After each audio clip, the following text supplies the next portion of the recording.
Through silver shafts of sunlight, the king of the pod arrives. Beside him, the queen glides in shining grace. To the throne of coral they swim.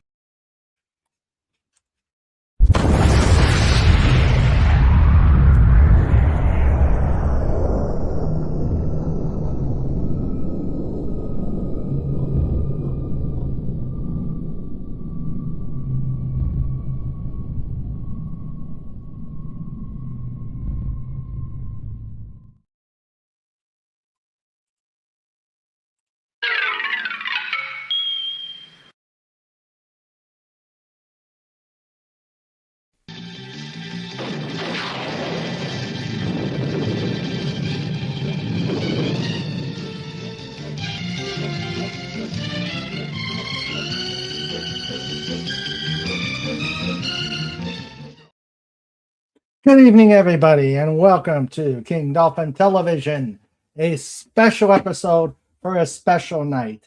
This is episode 459. I am Raymond. I am author of the Dolphin Wars trilogy of books and ruler of the greatest, most fantastic pod on YouTube. Welcome to episode 459, a special night. Because tomorrow I will be doing Passover, so I will not be available. So I figured it would be tonight. I will do a special evening, and we're gonna be reviewing out the Yazoo. So yes, fantastic reviews, special night. Before we get started, please, if you like this channel, like, subscribe, chat, engage, just do everything to show the YouTube algorithm that you love what happens here at King Dolphin Television. And if you are so inclined to help keep the lights on, and believe you me, we really need to keep the lights on here at King Dolphin Television. Do it. And I don't like that they've done this at the bottom of the chat. But yes, please do what FKHC 2005 says.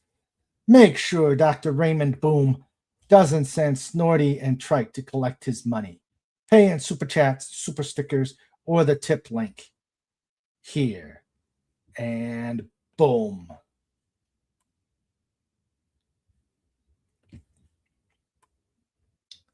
And I've already done a boom, so maybe a little later on we'll do another one. And let's see.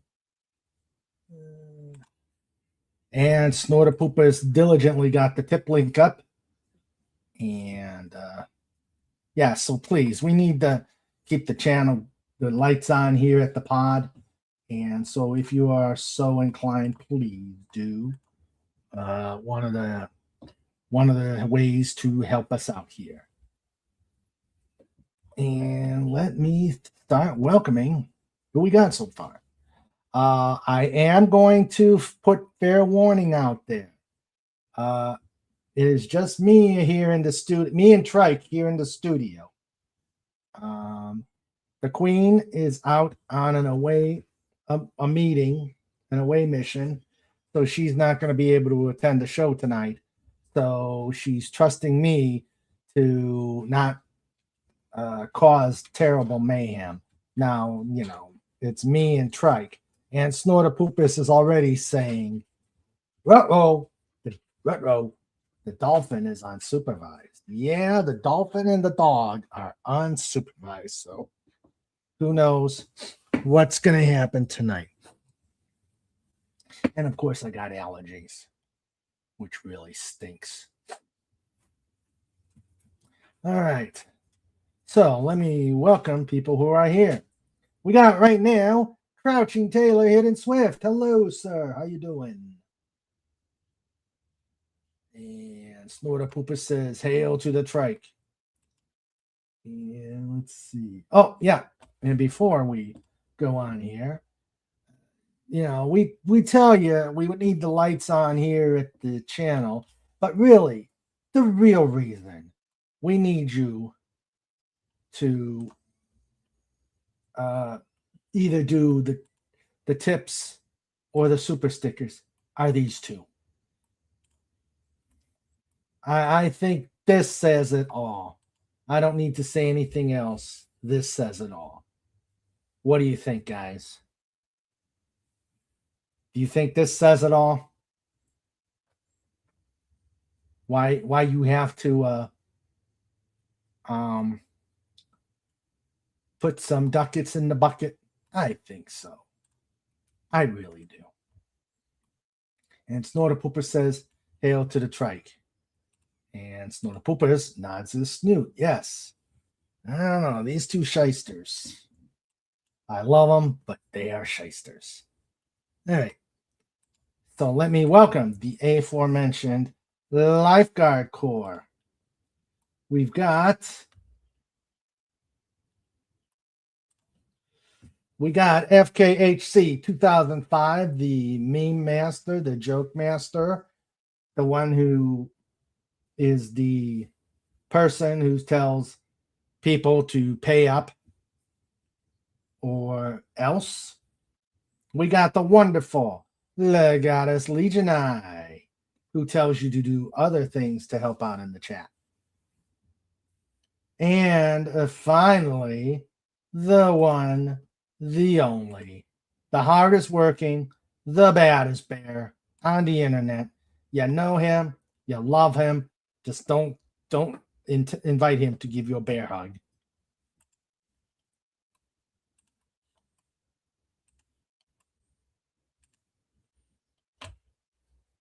The one, the only. Snorter Poopers! Q-Bar. Dot Scream. Hashtag Clobber. Hashtag Clobber.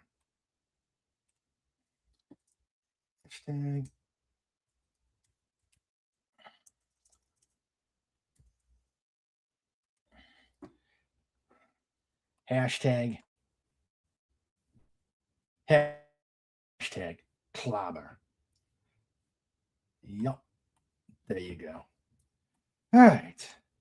So hopefully other people will be coming in and let us get going. We got a lot of issues to go through and very little time to do it in.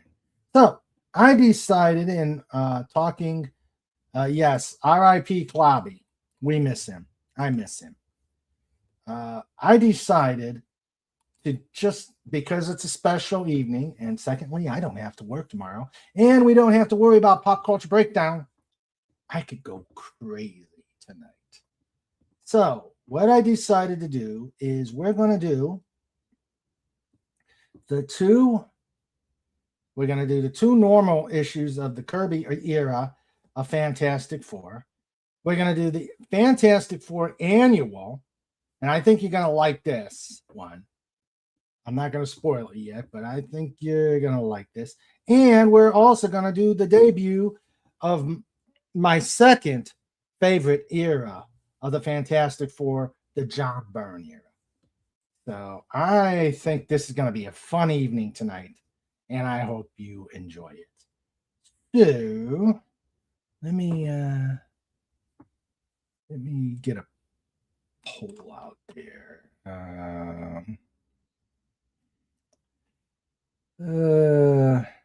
Yeah, I'm not going to get a poll because it only allows me 3 questions.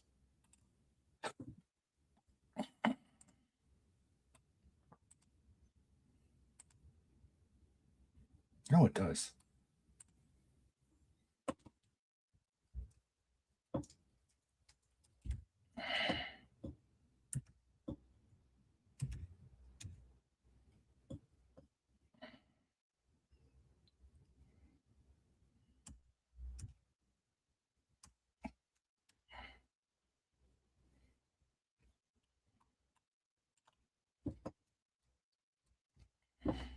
Okay, so we're gonna have you guys rate all 4 of the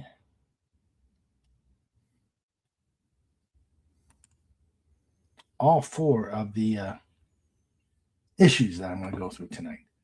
So, without further ado, let us get going. Now, again, these are from the collection 44 Years of the Fantastic Four provided on DVD that I purchased and have decided to review.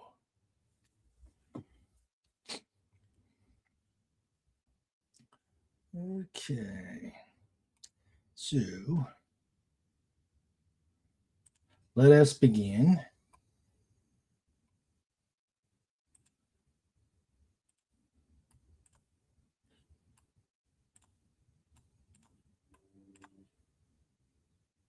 Okay, here we go.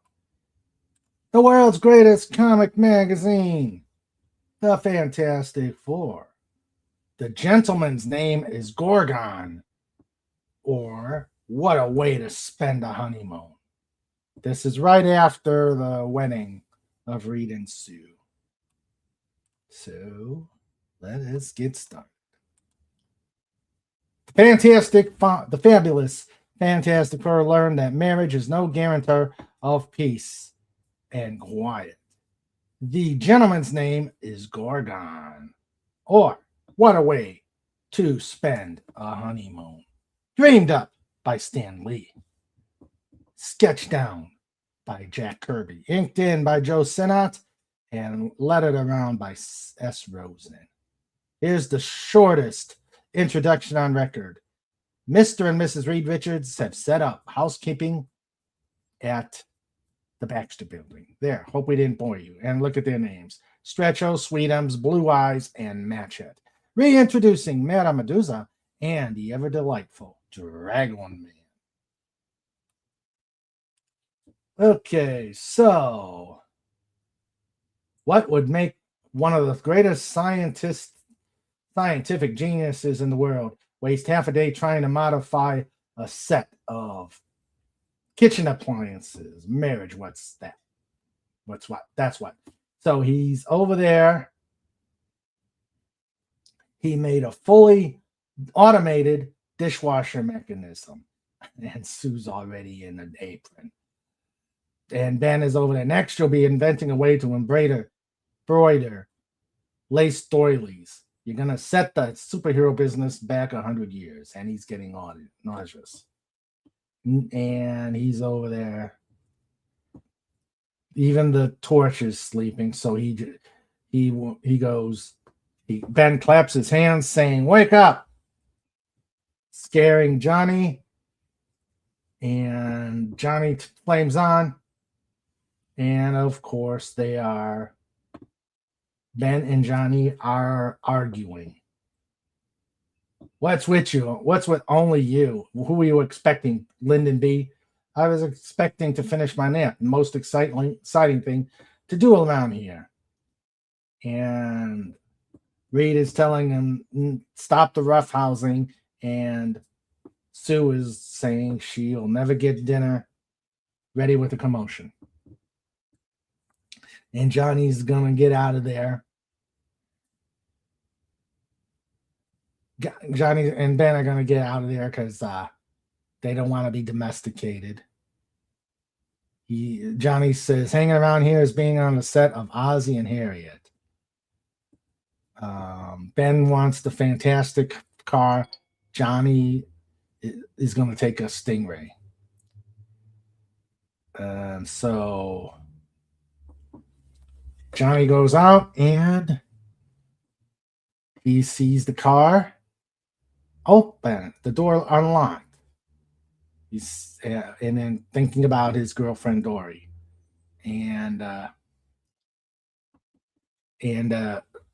Johnny's saying, "I'm glad they got married and all that, but I never expected them to live in our headquarters till they found an apartment.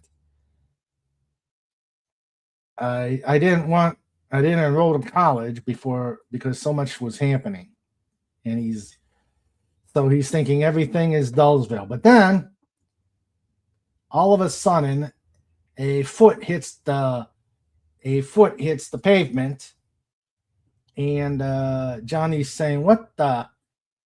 And the car gets tossed by shockwaves. So Johnny is saying there's never been an earthquake in New York, but what could it be?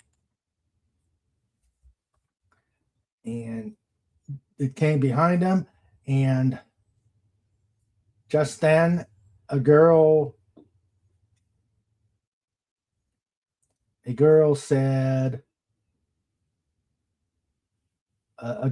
keep going. And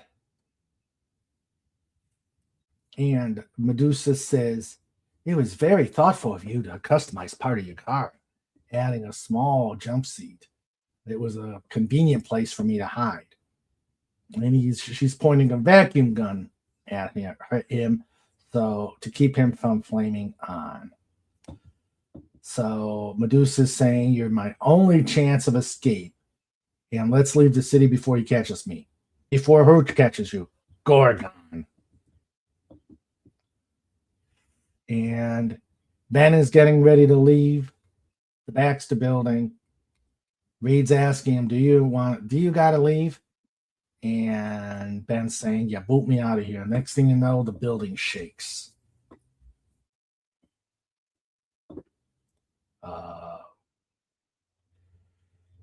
The shockwave, Ben says, I thought maybe somebody sneezed. And then we got the first 4 ads. I'm not going to do the ads really because we got a lot to go through. So you can look at them. You can look at them as we pass by. But I am going to check out the chat. See if anybody else has come in.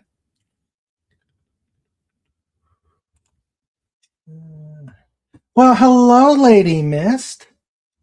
How are you? It has been forever since you've visited us. Okay.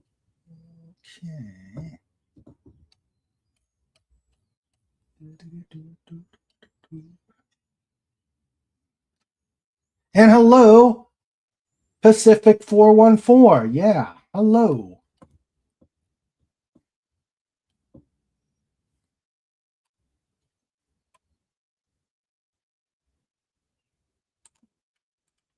Let me make sure I get these in.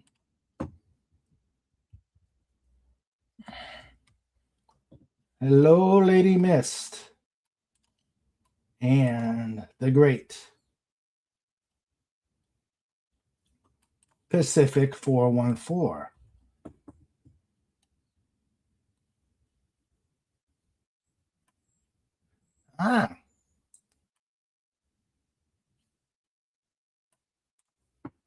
I'm a mod on Mike's Pacific 414 channel, and I said, do a raid and put a SF for Sandra. Yeah, put an SF for Sandra. Her surgery's next Tuesday.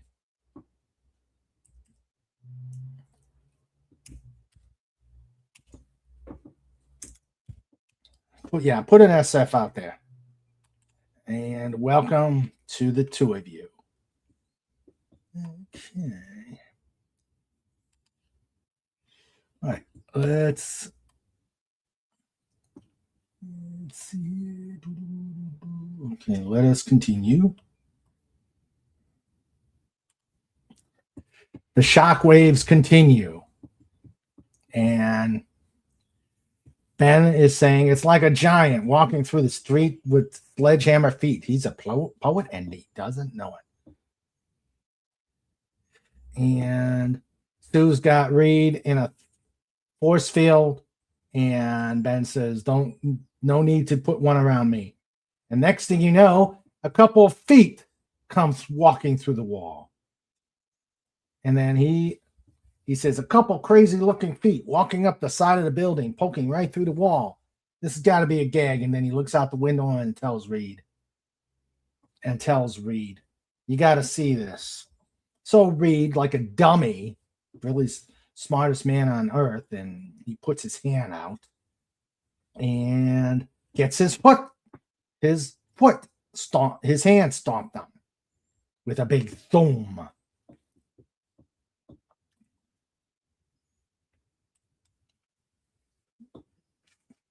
Reed has no idea what's going on, so Ben climbs using the footholds, and Sue is helping Reed, and the foot guy steals their helicopter. Meanwhile, Johnny is walking with Medusa and saying, who is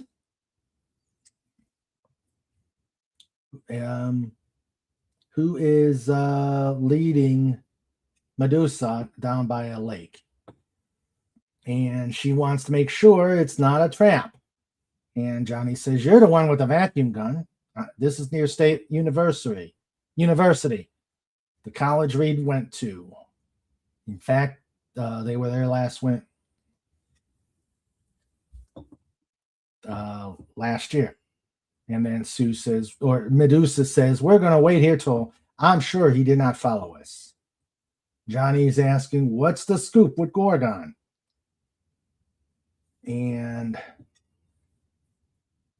Johnny's offering help if you want to let bygones be bygones.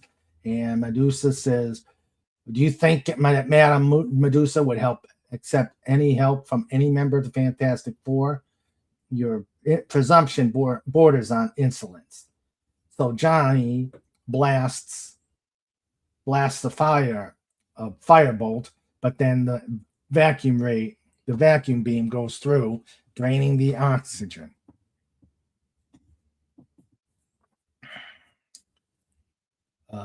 Medusa says he'll be all right in a few minutes. He took me by surprise. I'm sure he could have injured me, but he directed his flame toward the ground below me.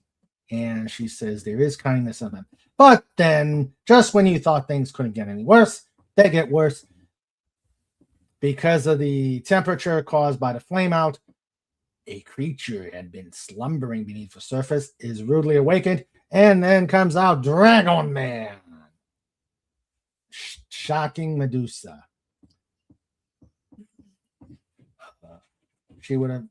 The strange, unhuman being created in the laboratory, hunted and defeated by a world he never could understand, Dragon Man. So he comes out, getting ready to attack the two of them. So he's thinking that because Medusa is human, humans are his enemy. But then the creature stares at Medusa, and touches her hair. And he starts getting calmer because he remembers Sue. But then the helicopter lands. And the owner says she'll never escape Gorgon. I've searched too far. Trike, waited too long, planned too carefully to fail now. Okay. All right.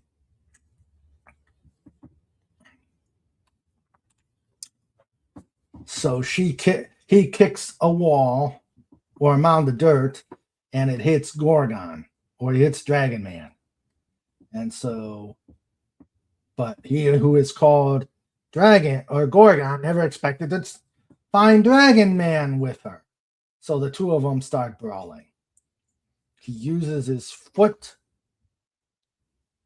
and kicks him away.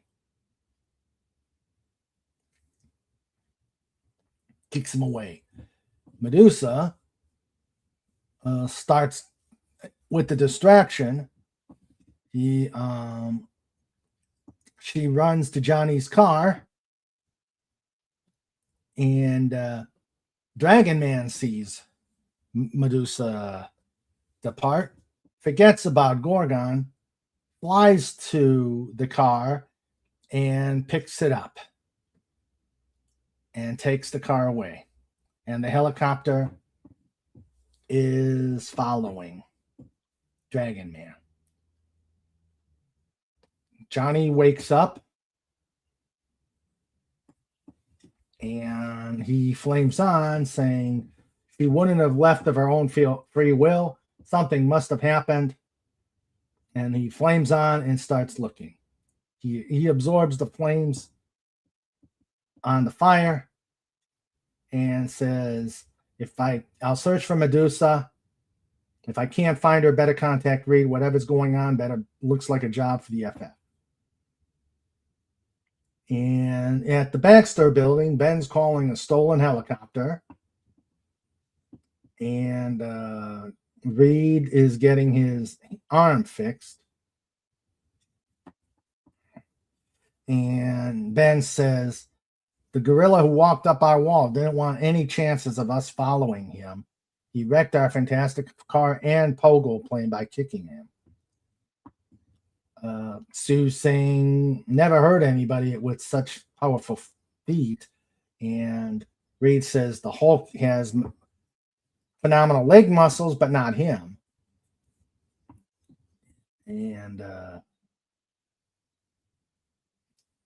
so Ben is holding down Reed, and Reed is checking the city. And he sees, and all of a sudden, Reed is yanked and almost being pulled out of the building. And Ben is Sue's saying, I'll come and help you. And Ben's telling him, no, if I can't hold him, what good do you do? But old Ben is not letting go. And Sue's wondering what caught him. And next thing you know, the two of them are off. A sudden pressure pulls the thing right out of the window, and Sue is holding on for grim life. She says, whatever it is, whatever the danger, I want to share it with Reed and you. And they get yanked. And Ben's saying, don't let go, I'll cushion the shock. Sue's saying, I'm not afraid, honest. You ain't, wish I could say that. And then Dragon Man. Ben sees Dragon Man come up.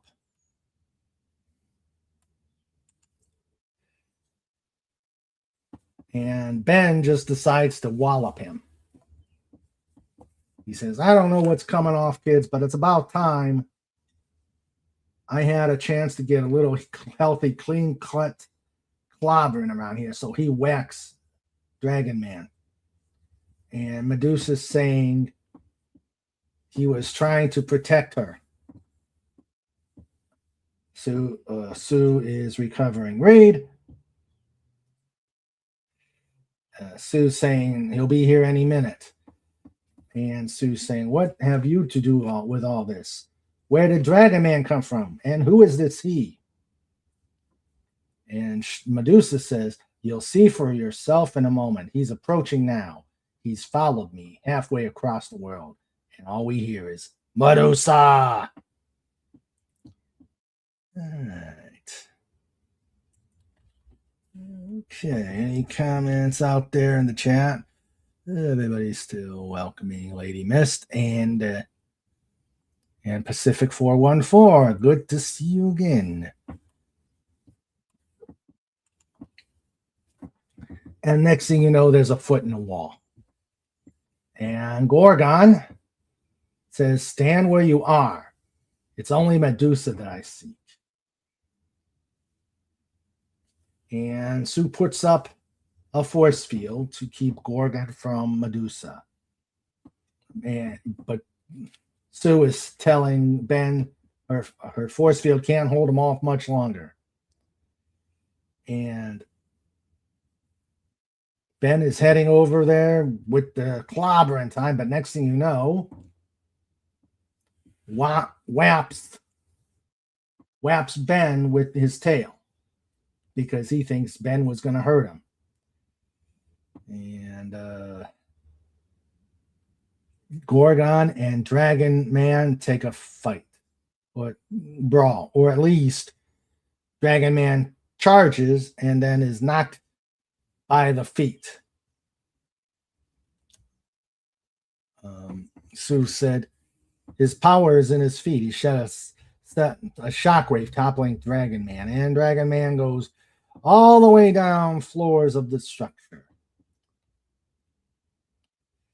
And then Ben is ready to tackle Gorgon, and Gorgon says, "It's only Medusa I want." And he says, "Have you ever wondered where her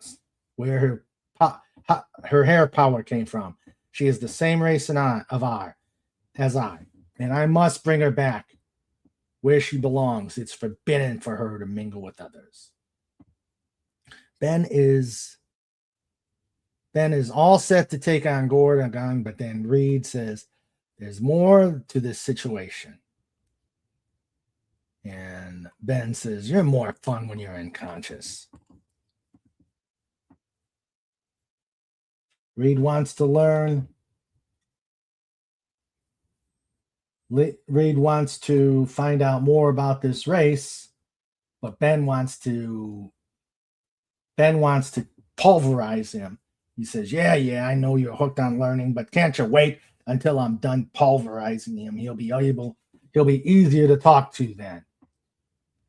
Medusa says, "You can't trust him.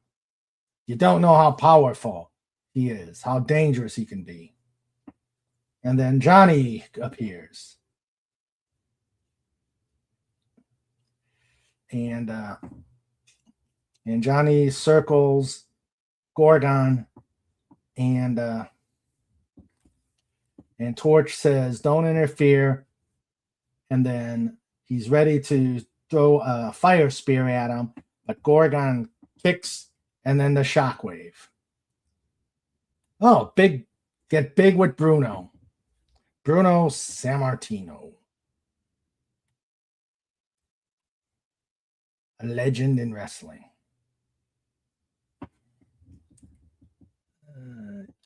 Oh, thank you, FKHC. He sent $1 super sticker, or $1 in invisible ink, written by Susan Storm, I guess. Okay.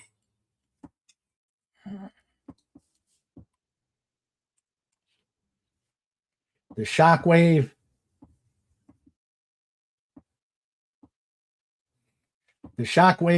causes a wall to come down, and it melts on contact with the torch. And he says, "Now that I know how hard you can kick, let's find out how fireproof you are." And Gorgon says, "I know you're pledged never to use your flame to cause bodily harm." And Johnny says, "I was only bluffing. I can't hurl fireballs at a guy who just stands there." But then Ben goes after him. And Reed works to get the two of them out of the way. And Medusa says, "Even the Thing can't stop him. Gorgon will break away from him." And he does. He slips away from the Thing. And he kicks Ben. Gorgon's kick can topple anything, even a clumsy, orange-skinned brute like you. Oh, that's insulting.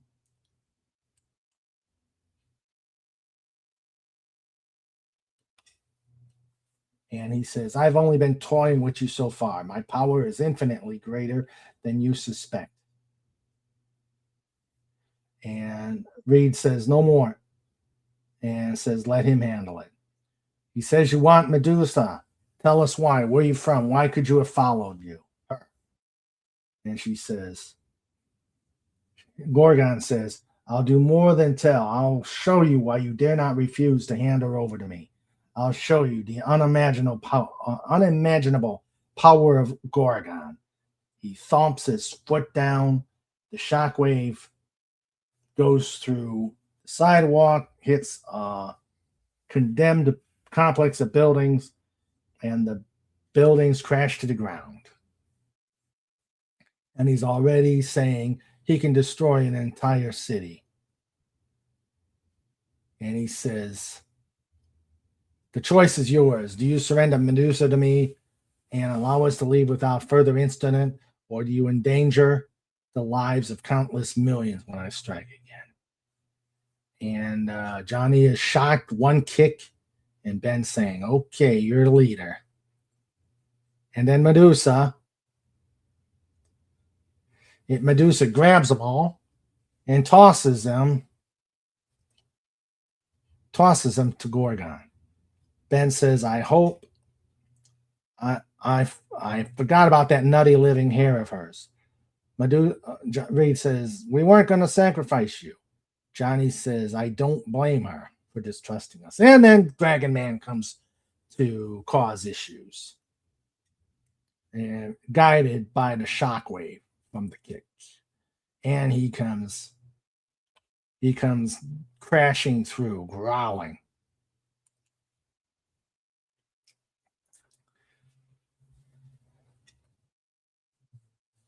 And the Dragon Man comes out. Medusa releases the hair. And Dragon Man remembers Sue. And Dragon Man grabs Sue.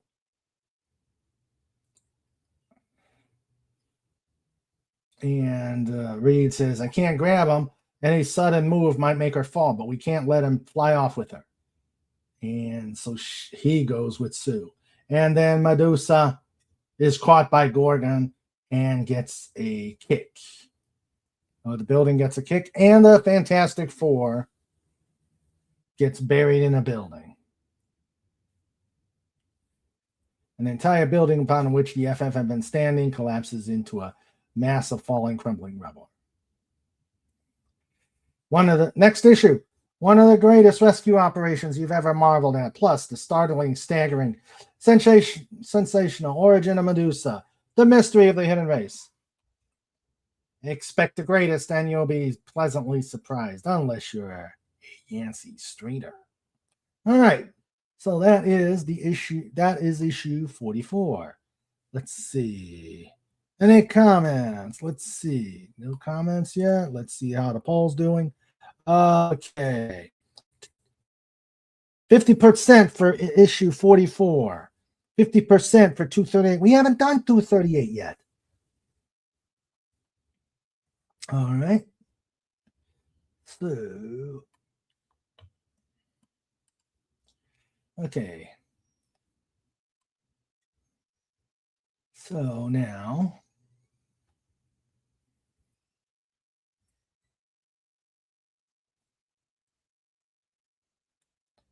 okay. All right. Get rid of the banner. Thank you again, FKHC, for the super sticker. All right. Issue 45. Among Us, Hide the Inhumans. The fabulous FF are stunned by the discovery that Among Us hide the Inhumans.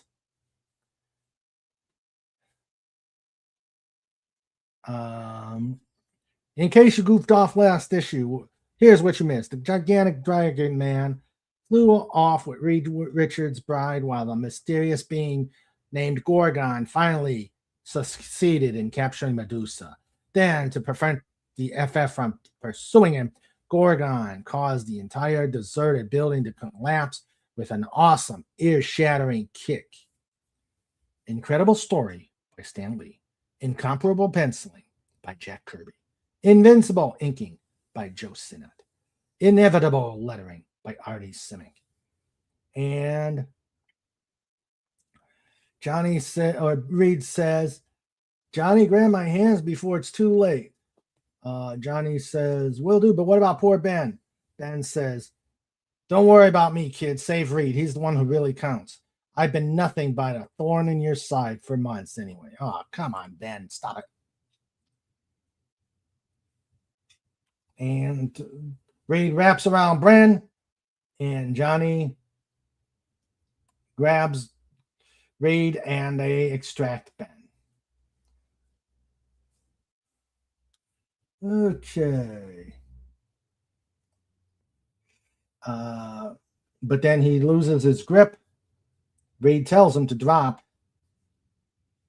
And Johnny is over there. I failed. Both of you when you needed me both. And Ben grabbed onto an awning. And then Reed is in a ball. Ben's asking, did the fall? No, just knocked the wind out.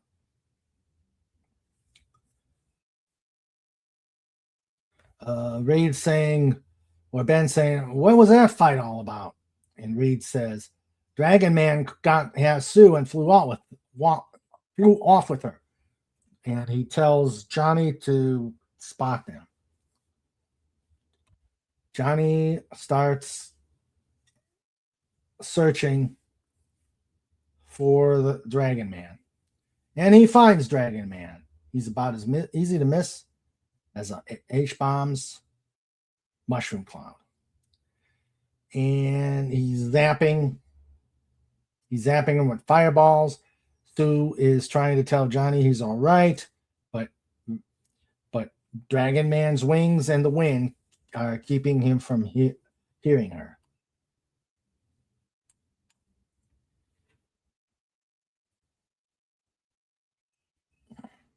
And Dragon Man shoots flaming breath. And Johnny misses. And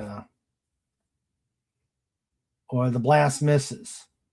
He says, boy, that was a close one. I almost got caught in the blast caused by the thermal heat hitting the animals of the air. I better watch it. I'm starting to sound like Reed. And Johnny's telling Sue to close her eyes. He says, don't know if she can hear me, but she knows what I'm planning, covering her eyes with her hands. And then he does his Nova boilers. Once again, straining his fantastic flaming powers to the utmost. The human touch suddenly generates a near Nova amount of white light, causing himself to glow like a blazing sun.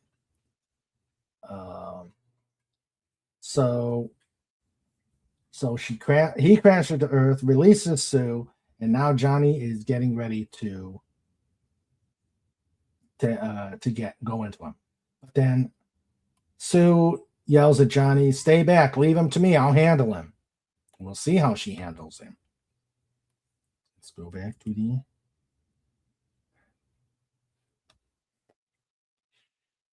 okay. And Everyone Else by Stan Lee. And Snortapoopus says, Snuffles. Okay. What brought the Snuffles?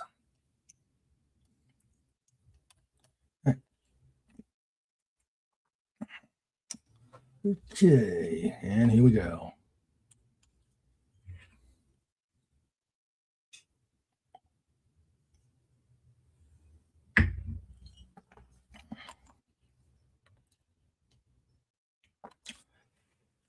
Oh, and how would you like taking $140 after supper? Hey, sure. And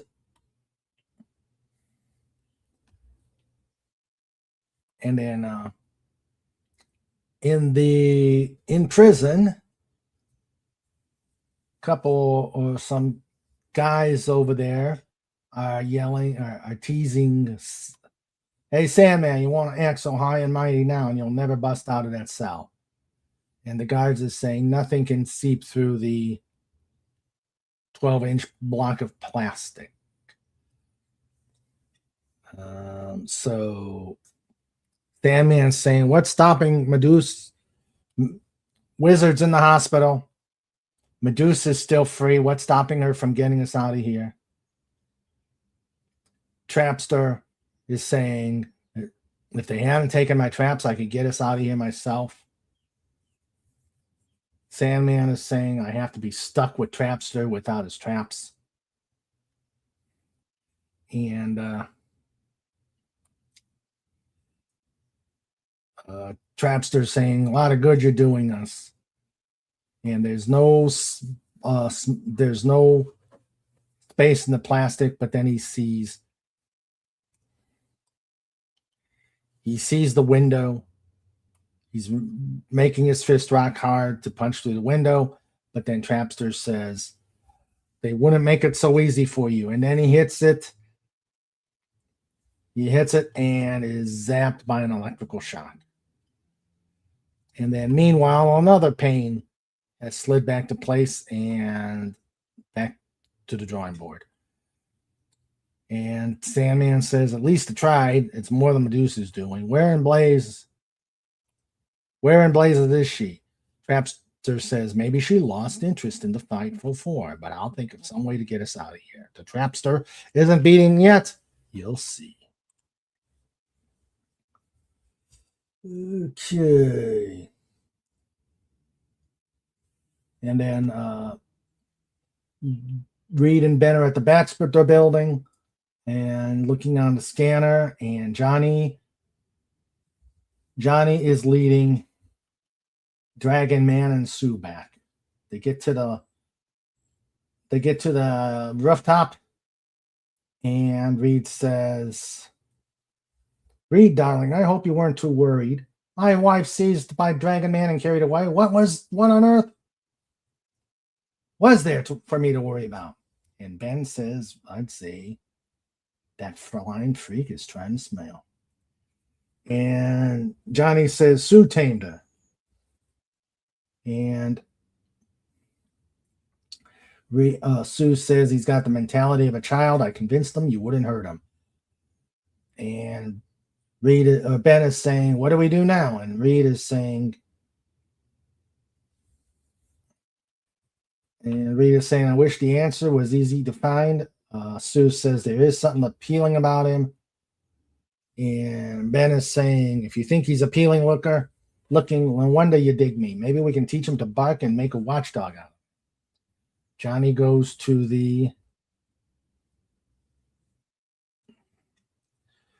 Johnny flames off and is saying, in a way, it must be tough for Reed and Sis being married now. Reed really looked all shook up with worry when we got back.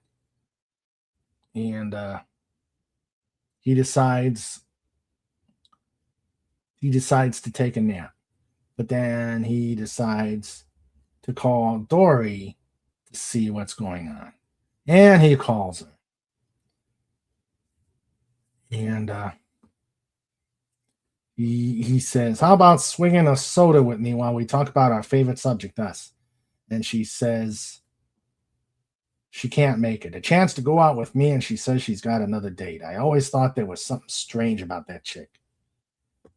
So he walks around the city.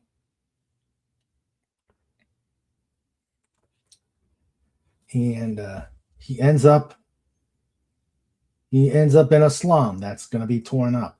And then he sees a woman. He says, I must be seeing things. What's a vision like that doing in this neighborhood? So he says, I hate to be disloyal, but she makes Dory Evans seem like a boy. She sees him. She seems startled. Johnny says, wait, don't go away. I want to talk to you. Don't be alarmed. And she goes, no, stay back. And next thing you know, a wind comes out of nowhere. He says, where'd this wind come out? It's like a gale. Blew up out of nowhere. No, not out of nowhere. Happened just as soon as I pushed the girl. And the storm disappears. And he's wondering, why didn't the storm send her sprawling? Why wasn't she affected? And he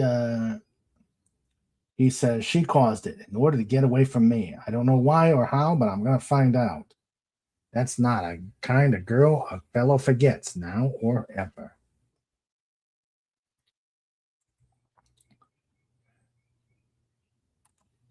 Fish are being sent to Snort. And he goes, Snorts has got the noms.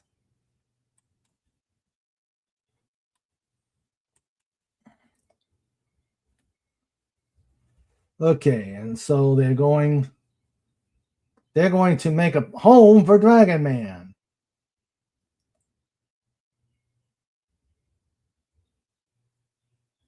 And Ben is doing the heavy lifting, saying, you want to do womb gathering, do it on your own time. And might as well be talking to my Aunt Petunia. He just isn't with it.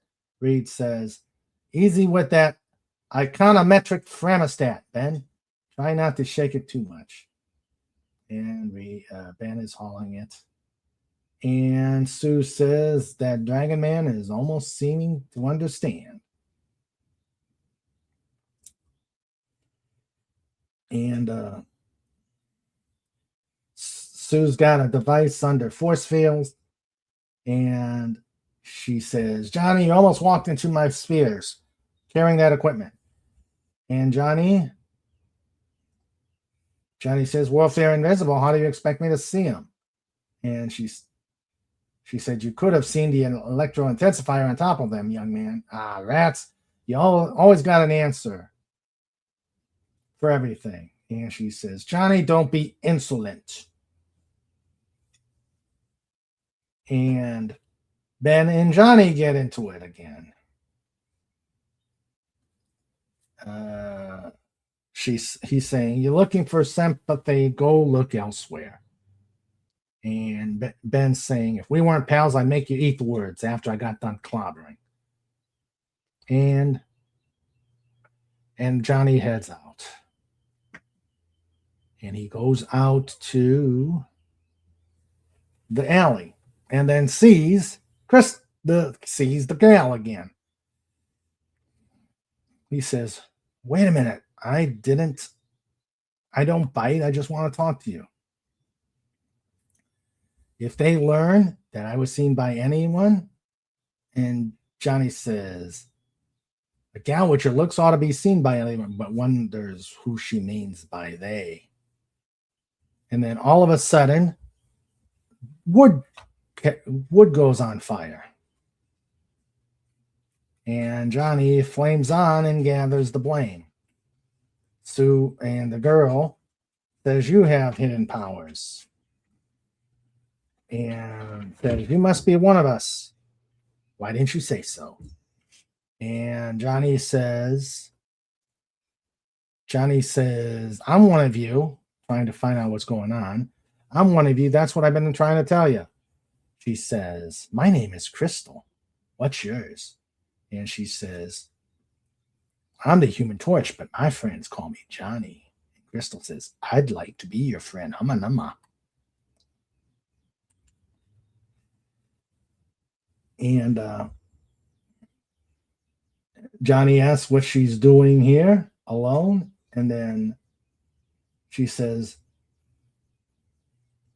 John, but Lockjaw's with her. And of course, we don't know what a Lockjaw is, except he's behind. He's behind Johnny. Isn't he sweet? He follows me everywhere. He's almost as powerful and as wonderful as his master, Black Bolt himself. And there is a dog with antenna out of his head. And Johnny's saying, yeah, he's sweet. And she's going home. Lockjaw's using the entrance doors open. And Johnny follows. Lockjaw disappears. And Johnny's saying, oh, this is too big for me to figure out if I can contact Reed. And Crystal says, I can't wait for you to meet Black Bolt. He built this place for us. We can live here in safety until the humans drive us away. And Johnny's saying, they can't be a race of mutants, or the X-Men would have found them. There's something else, but what? And meanwhile, they're trying to tame Dragon Man. And Sue's telling Ben to be gentle. And Reed's telling him not a rough tone of voice. And then Dragon Man starts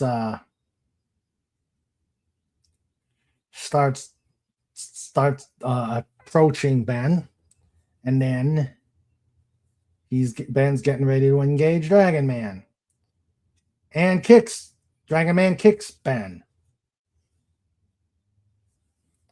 and Sue tries, or Reed's gonna get the tranquilizer gun. Reed says, "Don't get too near them." And John, here's the first sign of trouble. Stop sounding like a wife and find me that gun, lady. The 60s trope. Ben to Reed turns into a cube to separate him. He says, "I can't let Ben hurt Dragon Man. He's too important to science. I got to study him, but I don't want Ben getting hurt." And so he turns into a cube, and he takes the full brunt. And then Sue shoots Dragon Man. And the Dragon Man keels over, unconscious. And Reed's telling Sue, "Don't get overprotective," and he wasn't badly hurt. So Dragon Man's sleeping. Ben is right over him, and Reed's starting to recover. Okay. And Ben is talking to, "Now I know how it feels to be a misfit. Have to depend on your strength because you ain't got anything else to offer anybody." Sue is asking what Ben said.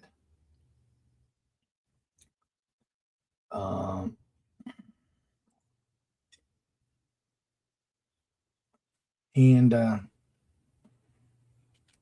Sue puts Dragon Man to sleep. And Reed says, "You treat that behemoth like a baby, honey." And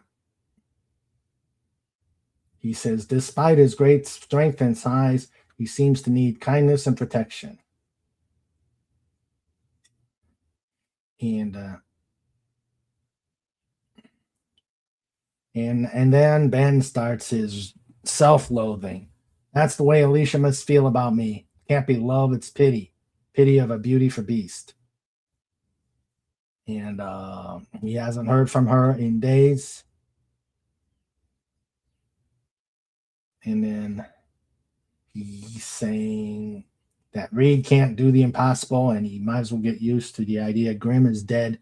Long live the Thane. And then back to the home.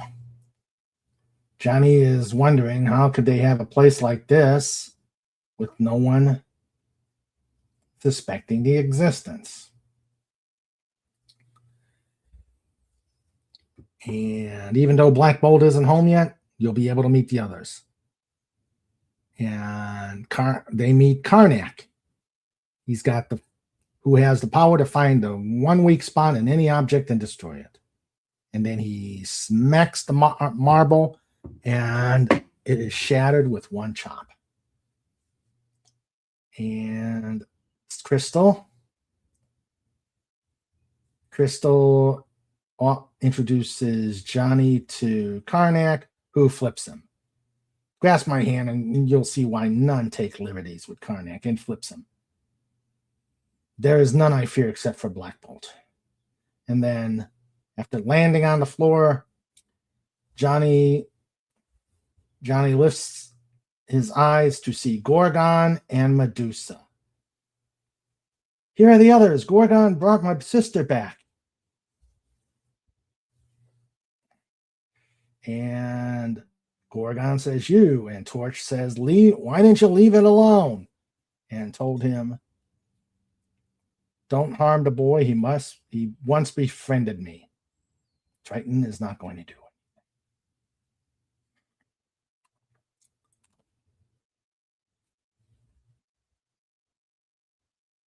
And Johnny says, "How do you know my sister? I don't understand." And Johnny doesn't have time to explain and says they're a part of a super-powered race. Medusa tells him to flee. And Gorgon knocks the torch into a wall before he can flame on.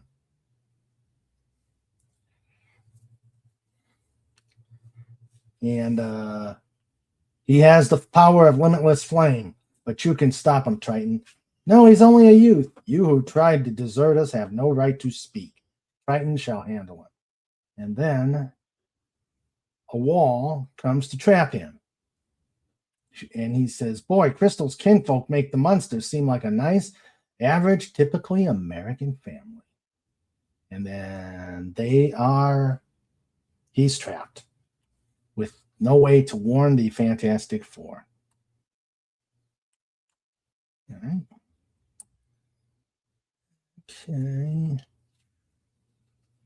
And then water starts flowing into the trap, and Johnny decides to flame on, and the ceiling is not fireproof.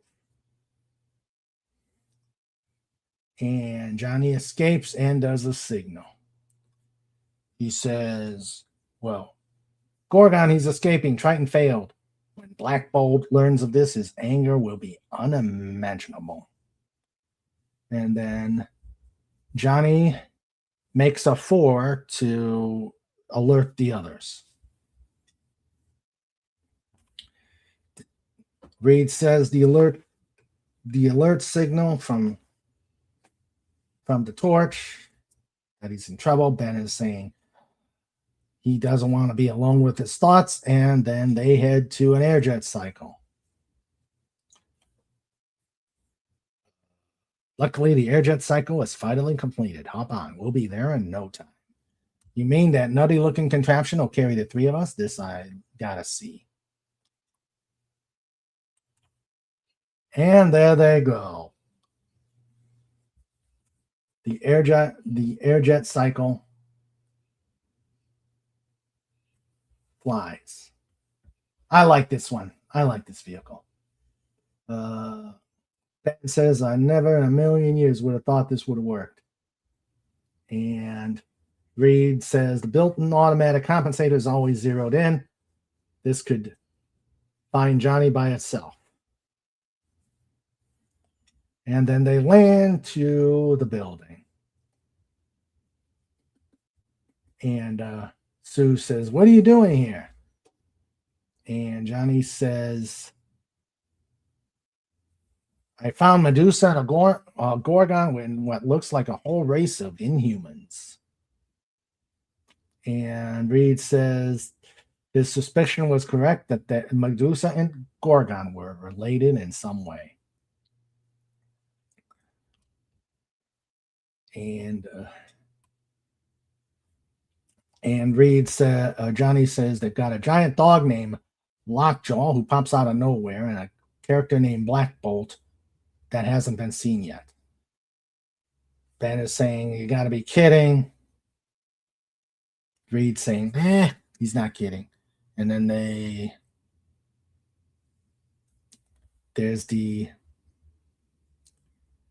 getting ready to the entrance. Sue seems that they're being watched. Karnak hits a small portion of the wall with a chop, and then Gorgon, and then they remove the wall. And Ben says if the kid escaped, they'll figure he went for help. So why would they stay in the same spot waiting for us to find him? Reed says, let's spread out. Next thing you'll know, there's a wall flying toward him. And Ben said, or Sue warns him of the wall. And Ben clobbers the wall into pieces. And Johnny says, we know where you're at. We know where you're at. The jig's up, Gorgon. You won't escape us again. Reed's trying to calm him down. And then Ben says, what unknown factor? The kid already saw all of them. And Reed says, all but one. And Karnak says, Black Bolt, they're all assembled below us. The time has come. Let them feel your power. Next issue, the shocking, mind-staggering secret of Black Bolt. Crash. All right. So, that is the end of issue 45. What do you think, guys? What do you think, guys? All right. So now, I'm going to see if anybody in the chat. What, is everybody asleep? Now, let's see how the poll's doing. All right. Well, since we got people that are looking about 238, I think we ought to do that, and then we'll wrap it up with the annual. All right. So now they're gonna see next time. They're gonna see Black Bolt. Okay. So, reason I picked this one, or reason I picked the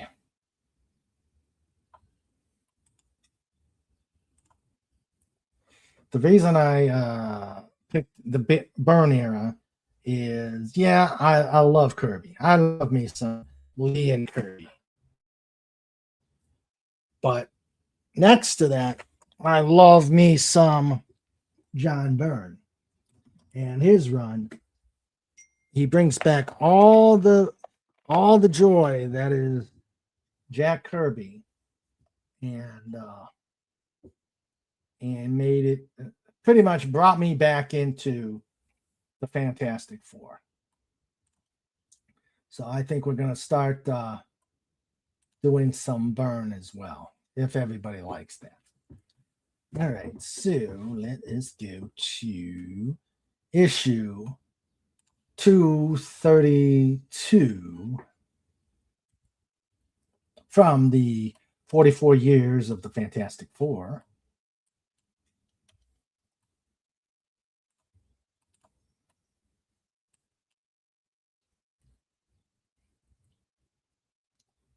And here we go.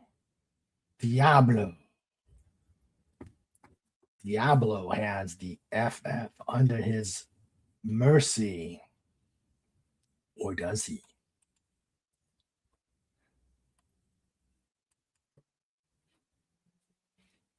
Reed Richards, Ben Grimm, Sue Richards, Johnny Storm.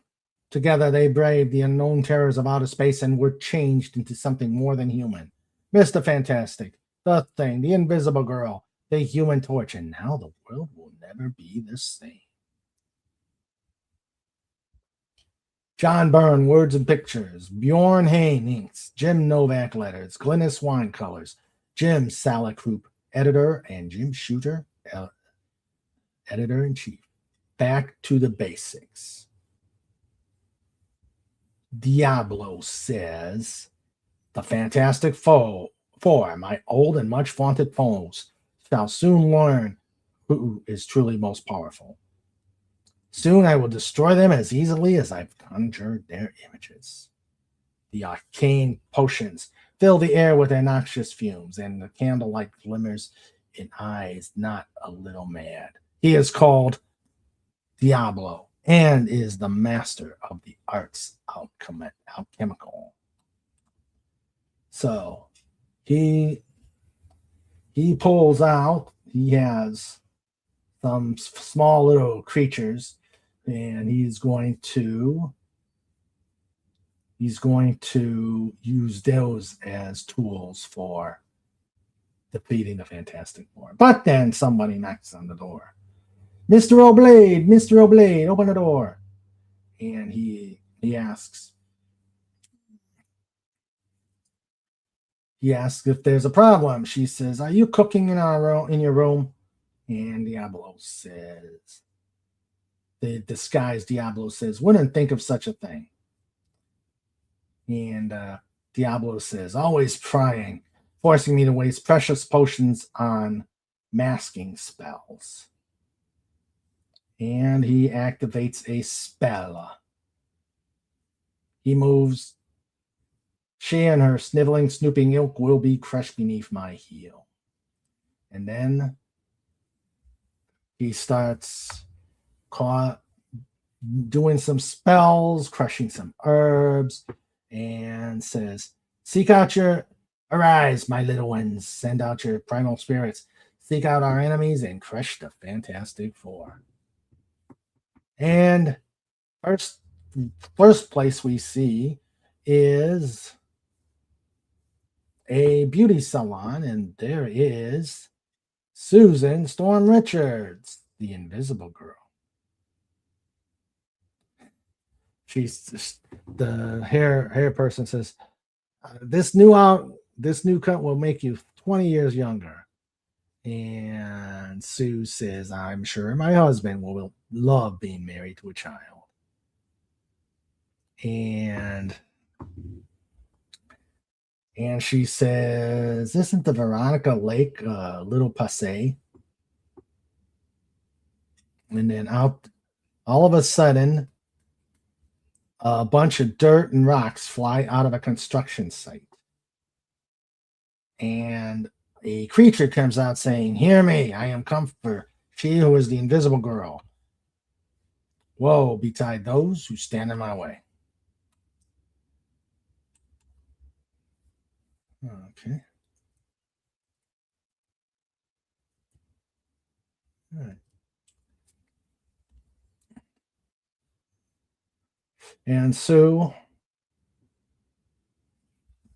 says, "You may want to call my," and they all leave, saying, "Sorry, you heard what that thing said. You're on your own." But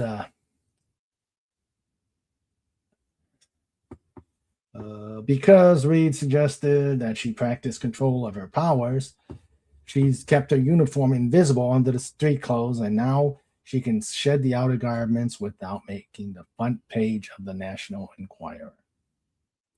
The creature comes blasting through the window, and Sue says, "It's so huge, so powerful. In some ways, it reminds me of the Thing." And she starts heading to her purse with the flare gun, and the creature shoots dirt and stuff, and which hardens around her. So Sue is trapped. And then a few blocks down the road, out of a theater that had the Elephant Man. And out come Alicia and Ben. And she says, "It was a wonderful play." And Ben was sniffing. But then it starts raining on Ben. What a lousy time for it to start raining. And Alicia says, "What are you talking about? It's not raining." And then the rain is focusing on Ben. And then all of a sudden, he's caught in a big bubble. What, Trish?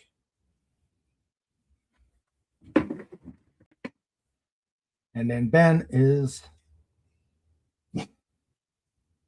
caught in a big ball of water. Hold on, guys. Okay. We're gonna take a quick break. I think I've got a dog that needs some attention. See, this is what happens when the dolphin is unsupervised. So talk amongst yourselves. I'll be right back.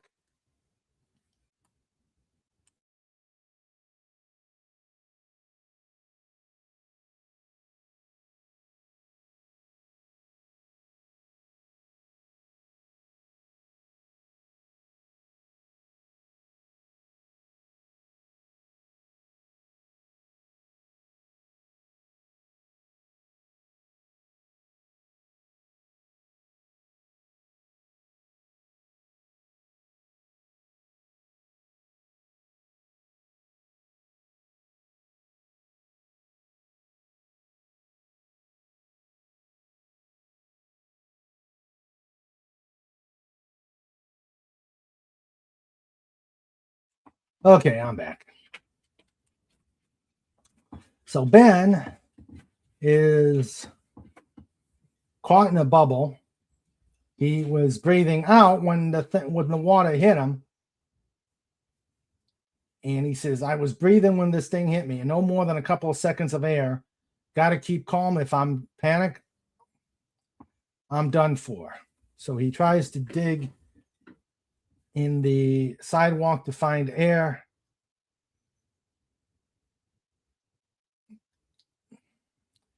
And then he's starting to drown.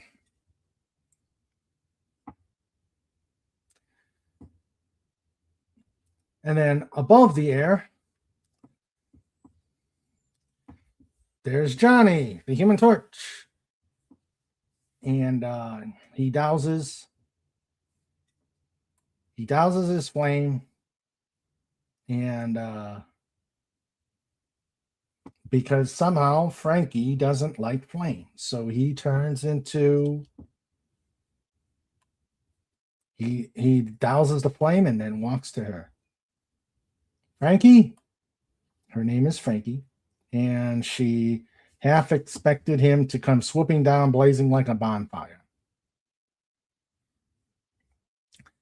And he says, I may be a little thick-headed at times, but even I get the message sooner or later. Little surprised you agreed to see me, though. Why not? After we came dangerously close to meaning something to each other. Woohoo, a romance. All right. Two heroes, two legends together. Superman, Spider.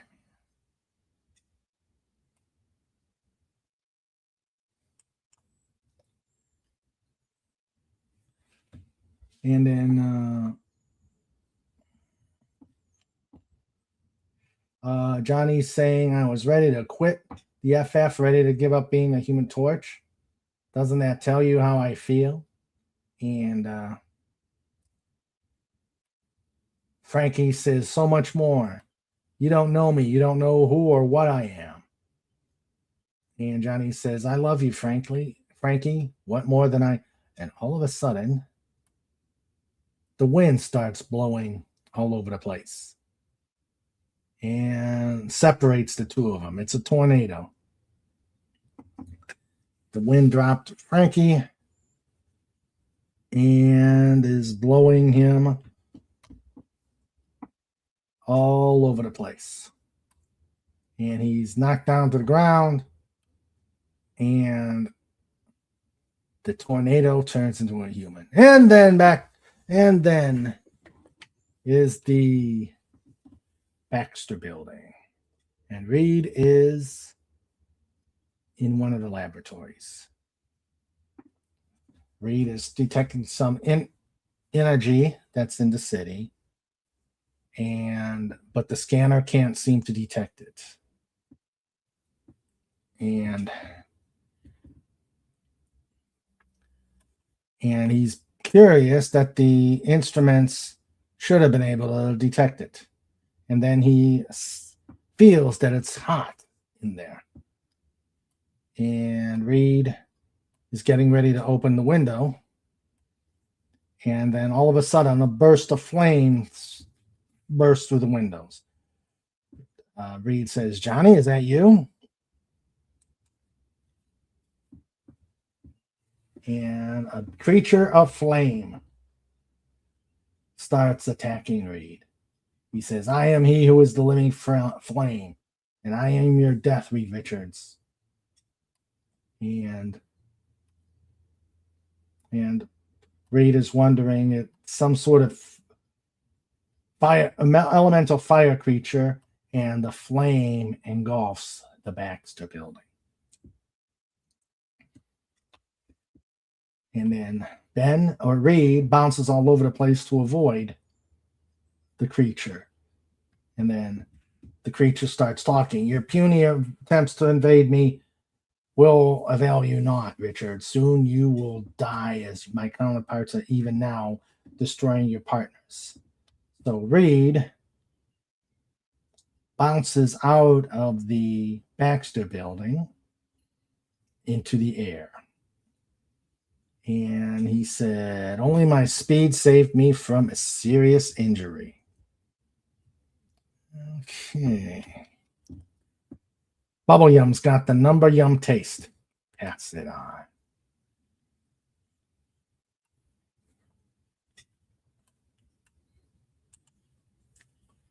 Okay. Here we go. And then Reed leaves the ball and turns into a sail and starts trying to lure the creature away from the buildings.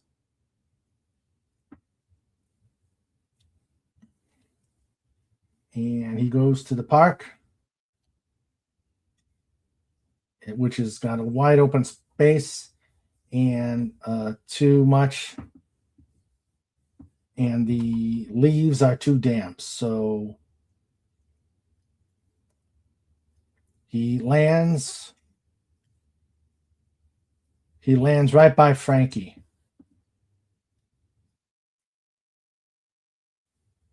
Reed is asking Frankie, and she says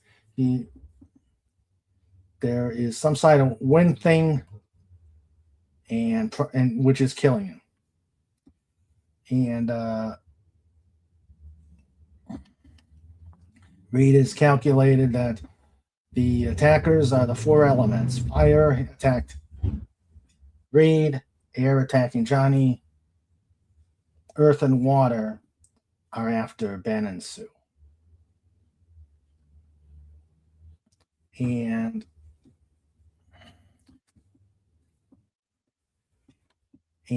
Reed is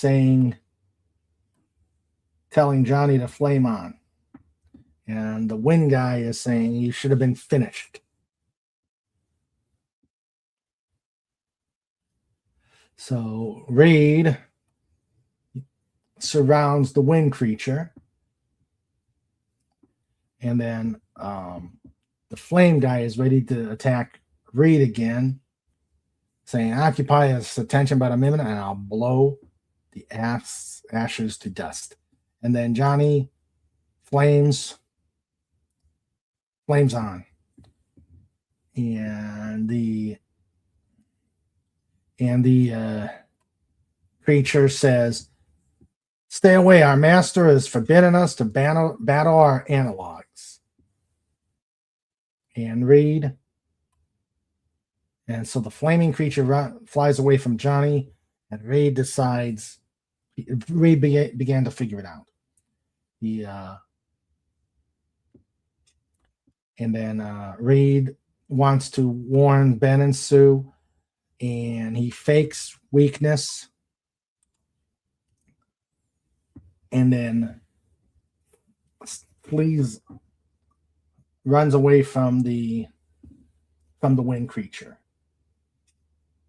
He says, "Now I simply pretend to flee, and hopefully the overconfidence of these creatures will set the stage for their undoing." So he starts going away. And then Sue uses her force field to free herself. And the creature says, "Only for a moment, Susan Richards, your actions but prolong the final agony." And Sue uses a force field bubble to go out into the street. And then she knows her powers can't be more than defensive on this creature. So she decides that the thing is probably the best one to fight. And so she uses this is the first time she uses her force field to transport herself. I never thought to use my force field as a means of transportation. As long as I'm careful, I should be able to travel in the same way as Iceman uses his ice slides. So Sue is flying. And then Reed or Ben sees a sports shop with some scuba gear. And the thing bursts in.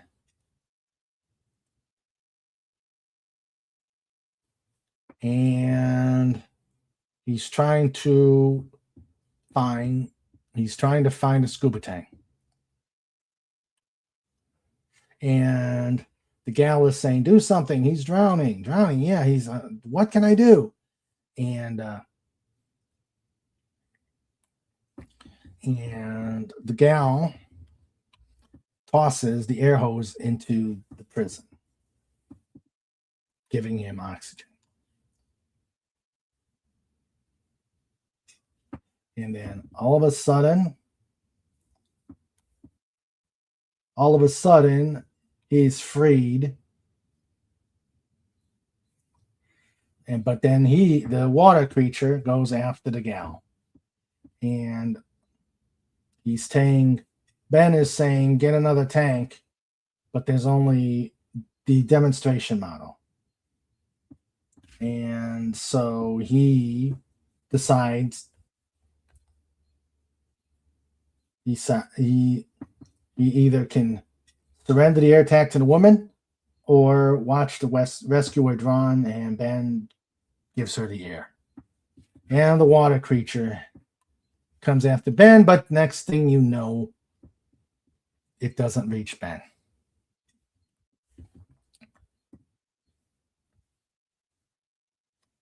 And Ben sees Sue, and Sue says, "I'm afraid I didn't come just to save you. I need a playmate." And the water creature tries to attack Sue, and Sue uses her force field.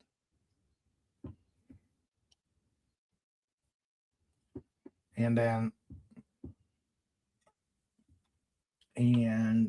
Ben is saying, "What were you saying about needing my help? You're not the only one who had the day spent," and then sees the dirt creature. And then he does a clobbering time over Mr. Dirtman.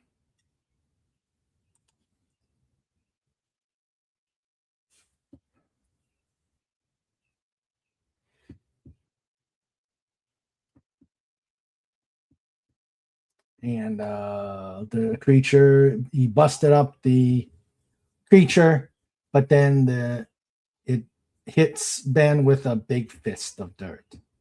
And then Reed comes over. And he said, "There's Ben, but it's the rock creature he's fighting. That should have gone after Sue."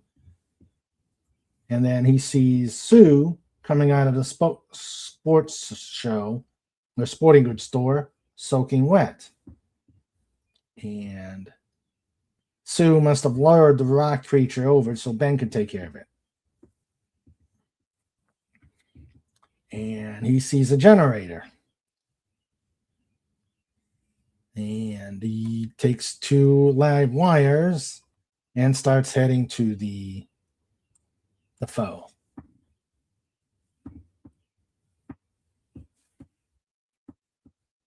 Okay, so Sue Sue's barely holding on against the creature, and then Sue sees Reed, and Reed says, "Don't ask questions. Do as I say. Are you holding the water elemental inside the store? Throw a peep for," and then Reed tells her to put a force field around the middle part of the body, and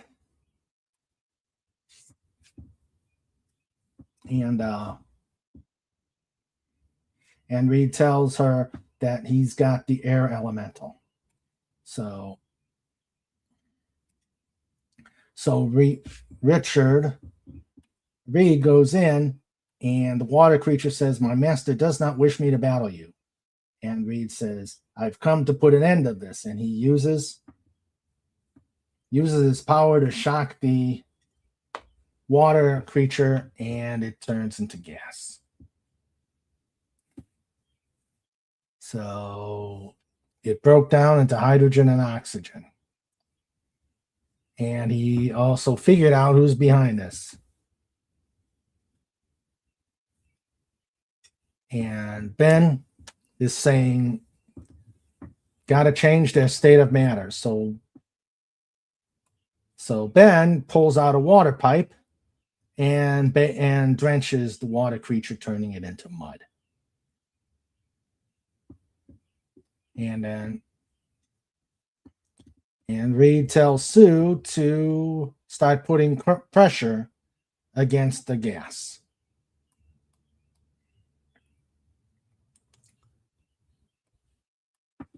All right.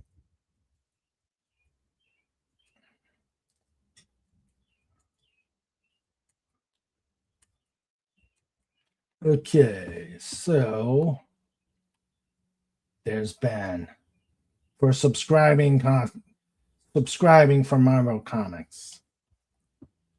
$24 value for $15. I used to subscribe.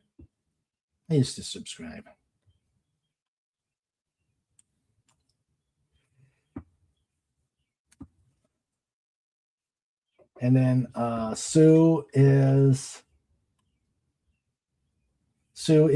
starting to crush the creature and shrink the force field until it turns to liquid. And Sue compresses more, and next thing you know, boink, it disappeared. Or, as it says here, wait. Okay. She says, "The more I shrink the bubble, the harder it will come to continue compressing it. But I mustn't wait and can't read. Everyone is depending on me." And it points. Sue said, "What did I do? It was so sudden."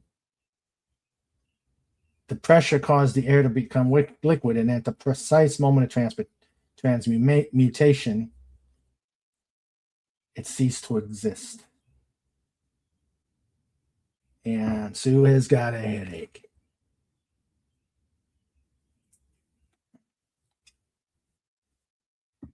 So Reed is telling Ben that these were not living creatures, and he'll explain, but there's another concern.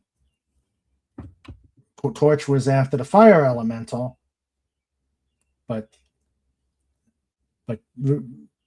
Johnny can't use transmutation. And the flame creature blasts him with a flame blast, which was much more intense.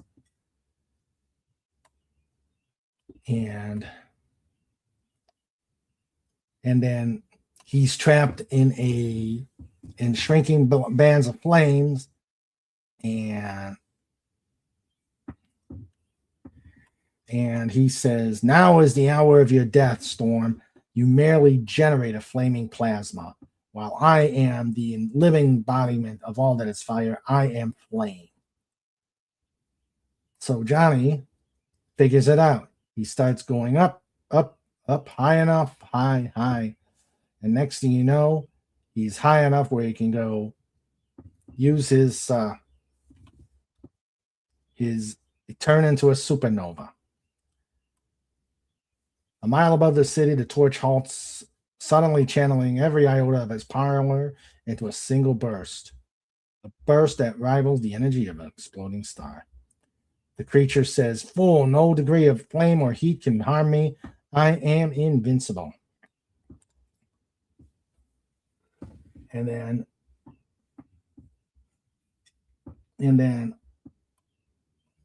he goes hotter and hotter, and the ball gets intense, and he consumed all the flame for a mile around, and then he burns himself out. He said he keeps a flame just enough to break his fall into the river.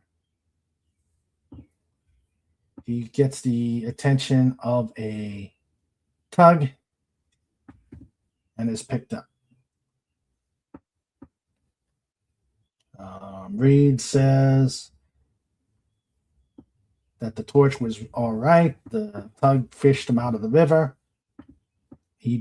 Sue said they defeated the flame creature without the help, and Ben is wanting explanations.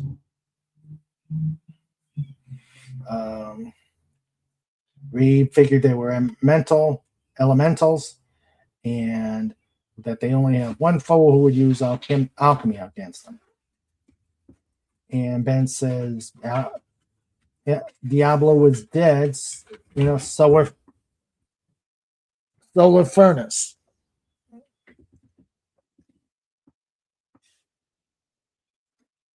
And Reed and Sue says, if it is Diablo, how can we find him? He could be anywhere. And Reed decides to call someone who could track mystical energies. Hey, want cupcakes? Hostess cupcakes. Nom nom. Start. There you go.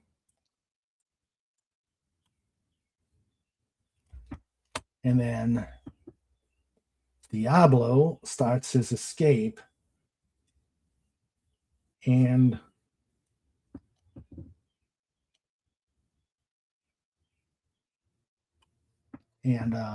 it takes the bag. Yeah, and Reed is in the Fantastic car.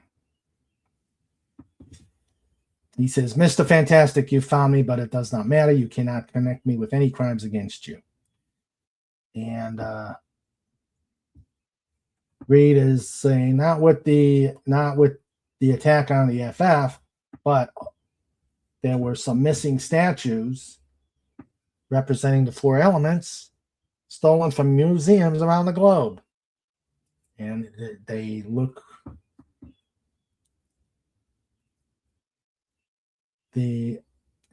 like the stuff that was in his bag. And so Reed says possession and transportation of stolen property, grand theft too. So he's under arrest. But he wants to know how he was found. And Reed shows that Dr. Strange helped him.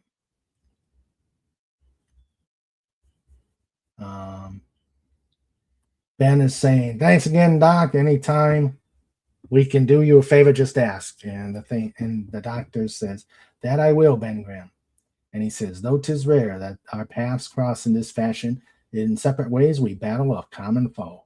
Nor shall that battle truly end as long as men, like Diablo, seek to turn the world's natural order to their own evil purposes." All right, so that is the end of the debut of the end of Fantastic Four 232. Is everybody still along for the fantastic ride? Yeah, we got a couple people here. Snort says, nom. FKHC says, and everyone else by Stan Lee. Okay.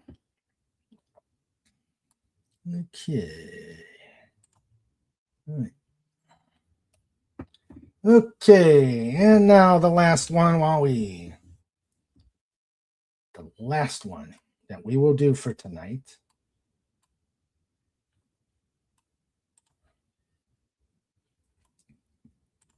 My Thinks Me-ish here. All right, Snort. Good.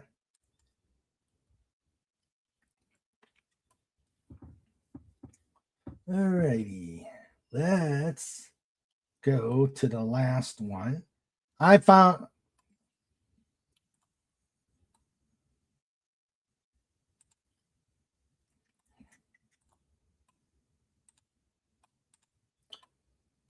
All right. We're going to do Fantastic Four Annual number 4.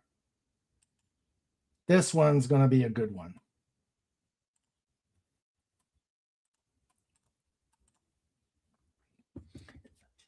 The King Size Special. The original Human Torch actually returns from the past to battle Johnny Storm. And you'll see the origin of the Human Torch as created in 1939. And since we've done the Hulk versus the Thing before, we won't do that one. We're going to concentrate on the main issue.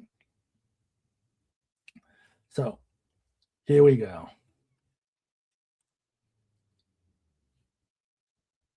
A fantastic fourth compilation of contemporary comic classics featuring the garrulous group that spearheads the Marvel Age of Comics, presenting the star-studded bullpen: Stan Lee, Meteoric Mentor; Sal Brodsky, Celestial Supervisor; Roy Thomas, Planetary Proofreader; Marie Severin, Astro Associate; Stan G, Cosmic Colorist; Flo Steinberg, Galactic Gal Friday; and Irving Forbush, Nebular Non-Essential.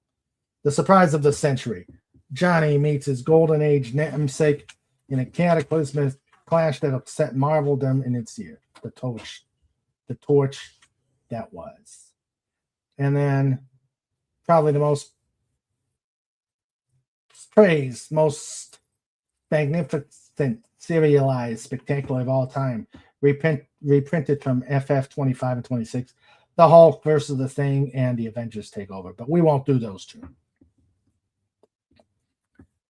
From the ashes of the past comes a mind-staggering menace, the torch that was, featuring the Wyatt Wingfoot, the Mad Thinker, Lockjaw, the fabulous Fantastic Four, the amazing Android, and the electrifying entity known as Quasimodo, conceived and created by Stan Lee and Jack Kirby, inked and lettered by Joe Sinnott and Sam Rosen, recited and ignited by Irving Forbush.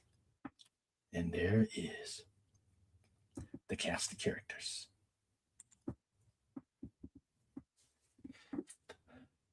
They're at the Baxter building. Ben is grousing about not getting enough fan mail, even from the Yancey Street gang. Reed is saying at least there aren't too many bills. And Sue's saying there will be. I went shopping last week. Easier for us to fight villains than to let you get spare time on hands. And here's from one old timer asking if we know anything about the original Human Torch. And Reed explains that there was an older version of the Human Torch more than 20 years ago. He saw him in action a few times during the war. Remember, at this time, it's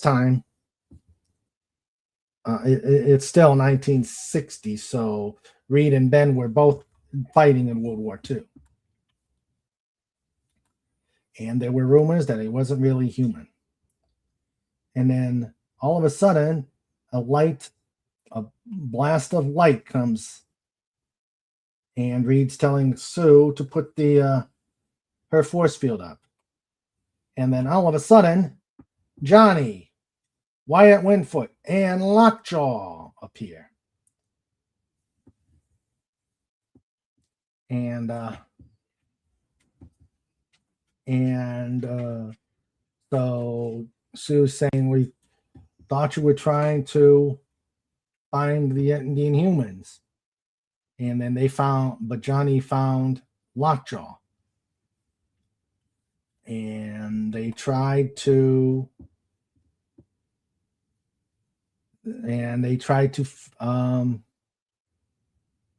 find them because the dog remembered Johnny. So they tried him to return to the Inhuman, but they ended up back in the wrong direction. And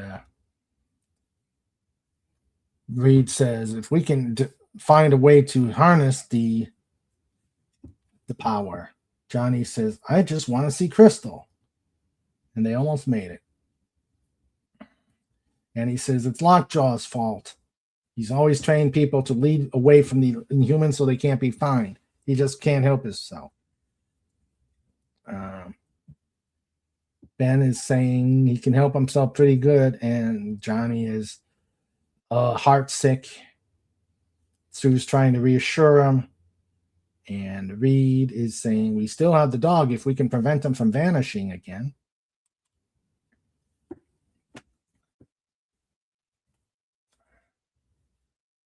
And then he gives him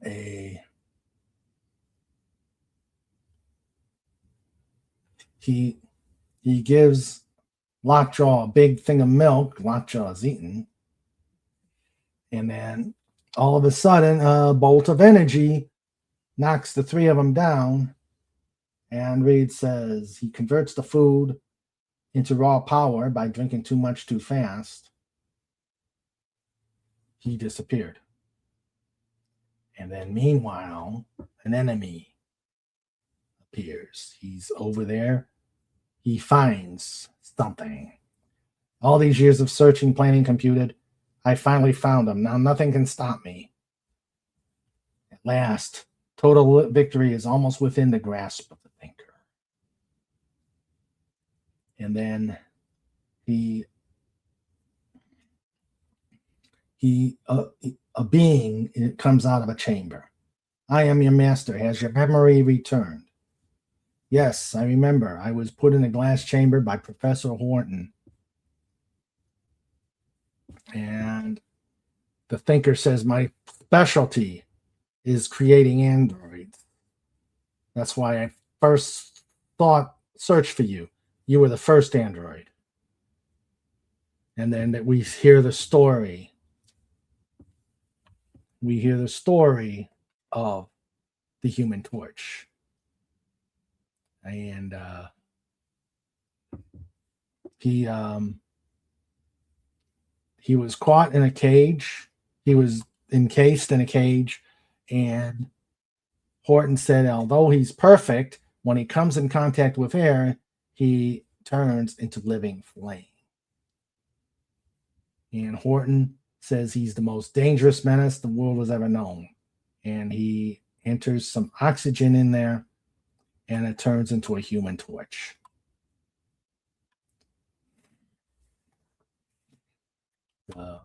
Horton puts him in concrete until he can find a way to control the flame. And then he goes free for some reason. And the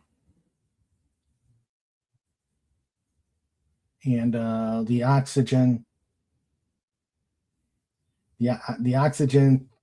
seeped, and the thinker saying he wants him to think as a menace, not knowing he became a fighter for justice. And he tells the torch to serve only him. But I am in the air now. Why don't I burst into flames? He found a way to control your power. And he wants the torch to serve him. And Johnny decides he's going to do some try and do a way to find Crystal rather than wait for Lockjaw. So he goes to an isolated spot. Why is there desert in New York? New York State is a desert, but you know. So he goes to this desert patch and he lands, and then he puts himself into,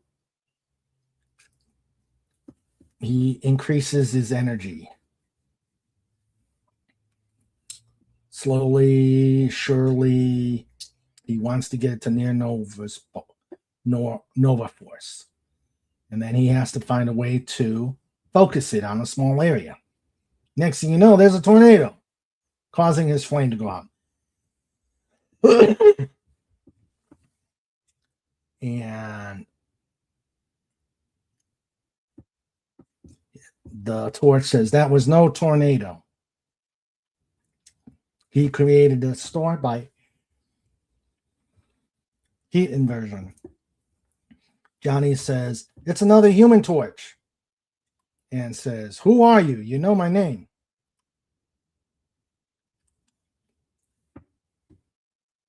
He says, I am the original Human Torch, the one who must now destroy you because you've sought to take my place.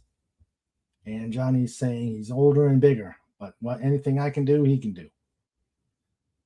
And he's trying to get he's trying to get him to talk. And he's saying he has his orders.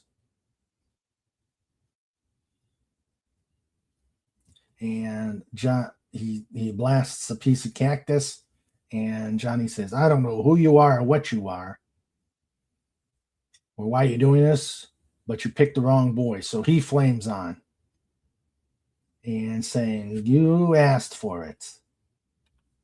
And then they start blasting each other. And in this case, you know, you could almost put that word into that one because all that heat.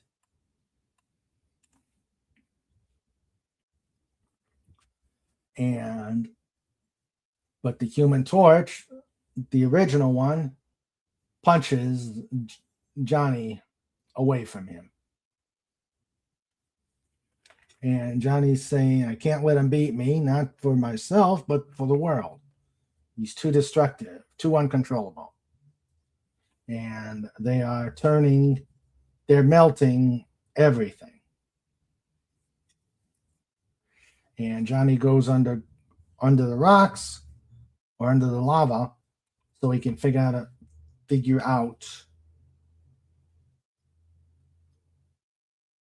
how to fight. But then he sinks into the lava. So Johnny burrows into the caves. And his flame died down, and so he needs to rest. He said it was a mistake to use so much energy trying to reach near Nova Force. But how was I to know I was going to need my power to beat off an attack by another Human Torch?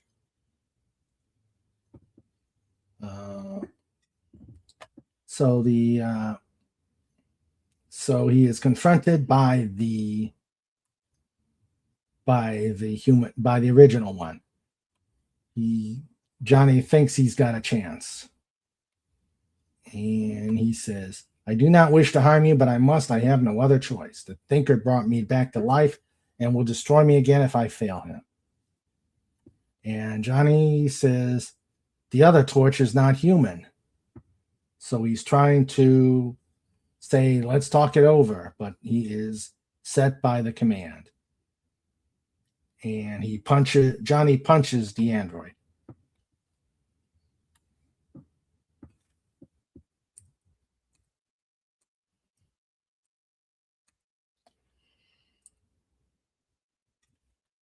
Okay, so he slows him down with a punch. So, but he knows he can't hurt him because he isn't human. So all he can do is hold him off, and then he blasts the flames. And Johnny's flame comes back. He says, why do you not turn and flee? Why do you not escape? Then I wouldn't have to slay you. I could tell the thinker I need more time to find you. And Johnny says, why are you so scared of the thinker? Because of Quasimodo. And Johnny asks, who's he? The most dangerous computing machine ever created. And unfortunately, their flame is causing a fissure and releasing natural gas, and it explodes, shattering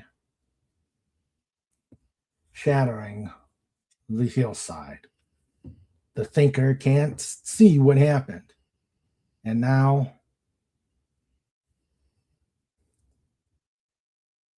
he's saying, Quasimodo, activate the circuits. And he says, I know what you want, and I have the answer. Both torches still live. And shall I proceed with the destruct cell? And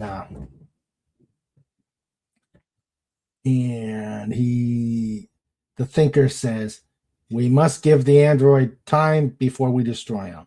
And Quasimodo says, I could serve you better.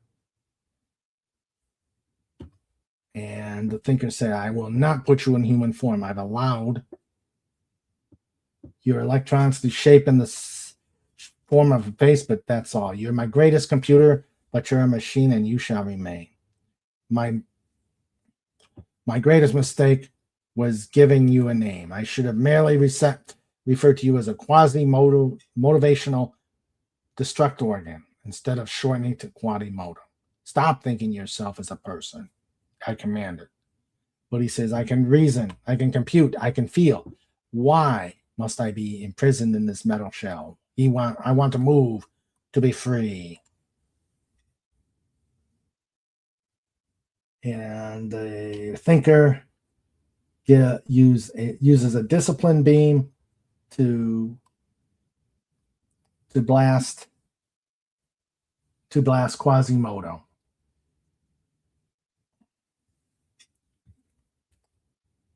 And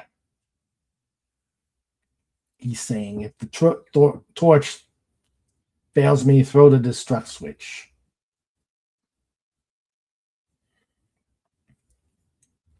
And they're both back out and flying. And the android is saying, I warned you to flee, now it's too late. And he blasts this torch with a heat shock, because only he can know which combination of merged temperatures can injure a flaming body.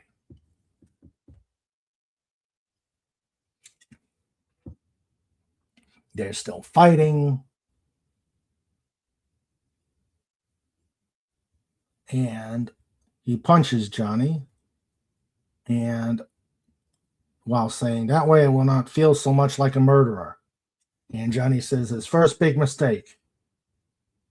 He said, hold on. Excuse me. He didn't realize that a blow from a flaming fist would revitalize and turn him to his normal strength. And he wonders if he did realize that that would help. And he tells him, "You don't know how dangerous." And he's fighting another torch, one bigger, stronger. And if he's an android, he's probably got additional powers, but maybe he could still reason. Hey, if it's and then he tries to tell him that the thinker is his enemy and that they should be fighting. And Johnny asks him to help. And he says, "I cannot be helped while Quasimodo lives." But then Reed grabs him.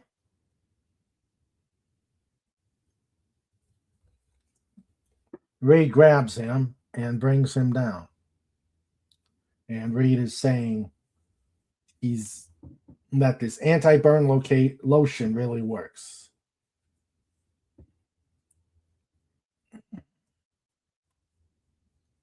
And Sue rubbed liquid asbestos on his gloves. And Johnny's saying, "What? How'd they get there?" And he answers, "It was Lockjaw." And evidently Lockjaw can track on thought waves.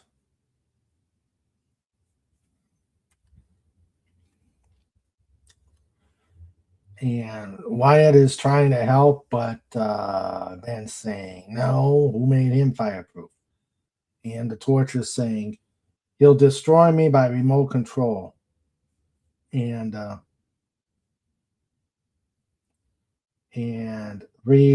Johnny explains that he's scared of the mad thinker and something called Quasimodo. And then all of a sudden, poofed, they are brought to the thinker's lair by Lockjaw. And Wyatt says the android's thought wave created a new track that enabled Lockjaw to lead to the spot. And the thinker says, "You failed me. You brought them here." And Lockjaw's growling, things ready to go. And there's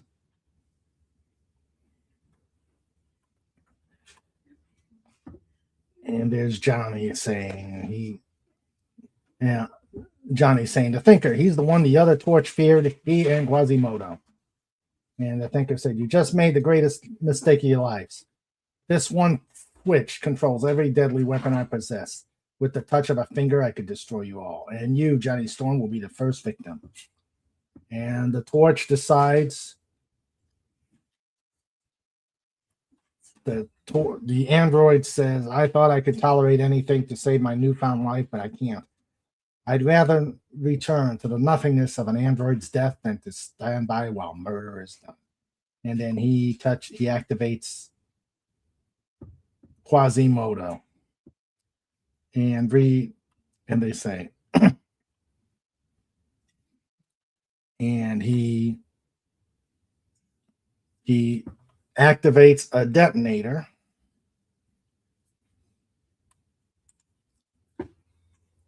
And it starts causing the heat to go into overdrive. At the first fatal touch of the deadly destruct beam, an indivisible coating of protective nitrogen cells, which was placed on the body, is instantly destroyed. And it causes him to blaze beyond control. And the android is brought down, and they're all set to go after him, and he escapes.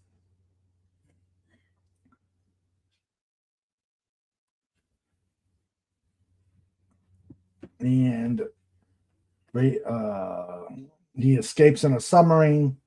Ben is saying, we'll get his trail again. Johnny's saying he brought the original torch back to defeat me. Wonder if he knows any other way to revive him. And Ben says, Johnny says, with the thinker still on the loose, we can't relax for a minute. And Ben says, you got that backwards. With us on the loose, he better find the nearest hole and dive in.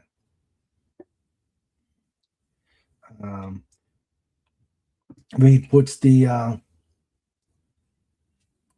torch down, and he says, man may call him an android, but he proved to be as human as any. And then Lockjaw starts to glow again, and Reed and Johnny and Wyatt are getting ready to go. He says, Sue, Reed, tell me you both understand. I don't want to desert the FF, but I got to find her. I got to find Crystal. And Reed and Sue tells him good luck. And Ben says, whenever we ain't fighting anyone, we're swapping goodbyes. And Wyatt and Johnny disappear. And Sue says, where will that horrible, unpredictable dog bring them next? And Reed says, they're strong, young, and brave. Whatever lies before them, they'll come through it all right. And then a computer is saying, Master, come back. Don't leave me like this. I've served you well. You taught me to think, to understand, but I'm able to feel. My sense of faith. I thought Master, I want to be human just once before I die. I could see where the android failed. I could destroy the Fantastic Four. But no human ears hear the slowly fading voice, face that grows fainter and fainter until all that remains is the senseless cracking of a dying energy circuit until there is silence. The end. All right.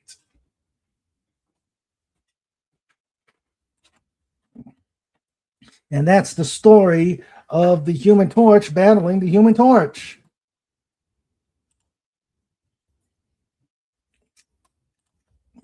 Okay.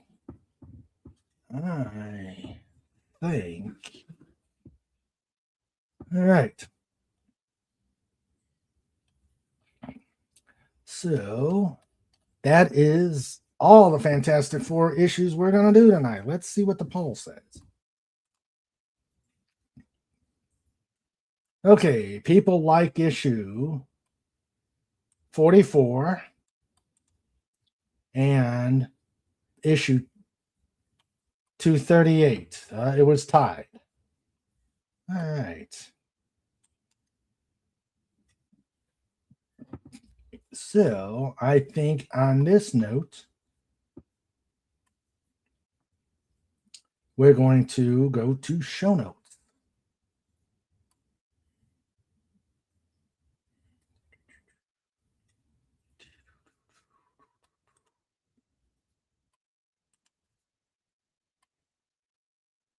It's time for show notes.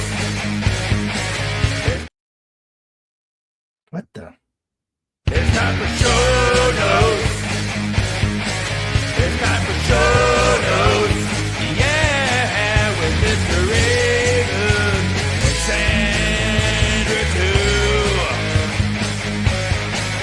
It's time for show notes. We're bringing it on. It's time for show notes. You've all been warned. It's time for show notes. Okay.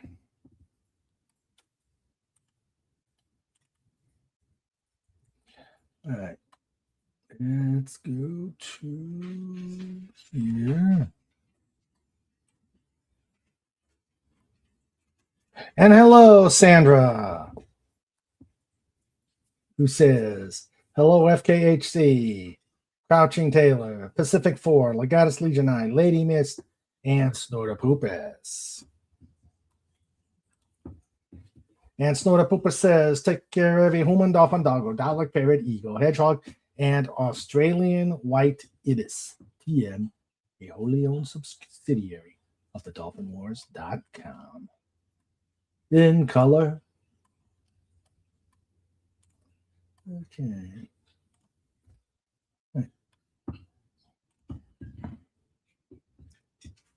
Huh? I brought something for Raymond. Don't tell him. Nice going. You brought something for me, huh? So let's see what the Australian white ibis is. Okay. That's some surprise, Sandra. Okay. Dare you to.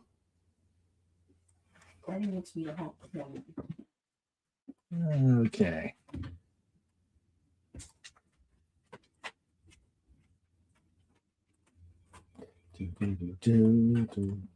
Here is the Australian white ibis.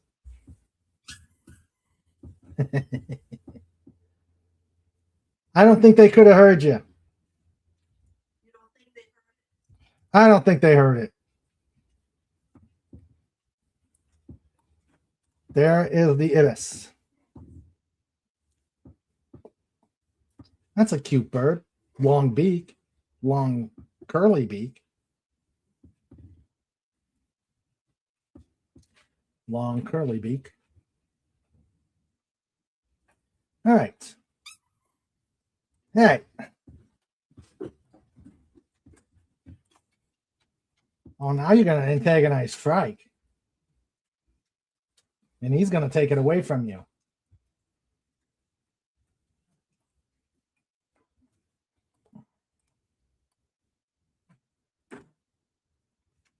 Okay, you know. All right. Okay, this Saturday will be a normal just cuz. A week from tonight, I will give you a Sandra status report, as well as we will review the Herculoids comics. Somewhere out in space live the Herculoids.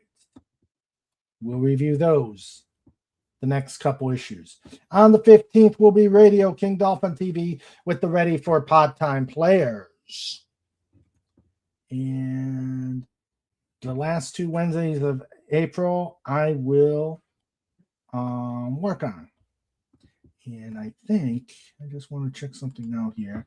There may be something. No. Okay, it must be an X. Let's double check something. I think there may be a programming note.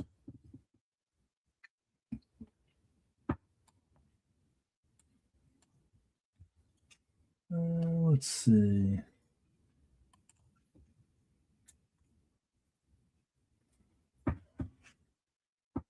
Okay.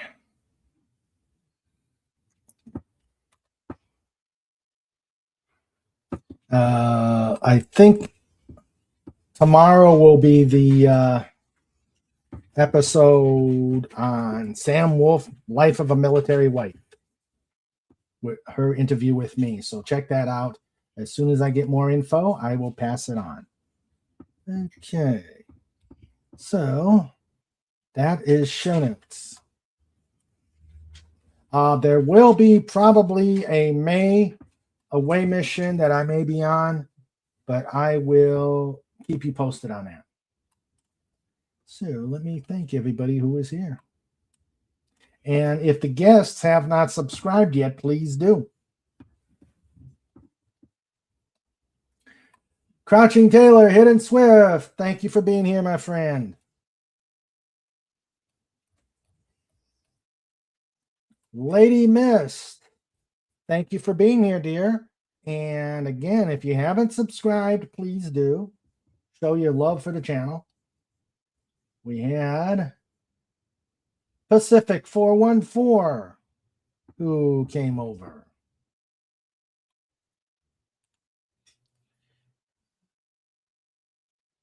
So, and that is everybody who came as a guest.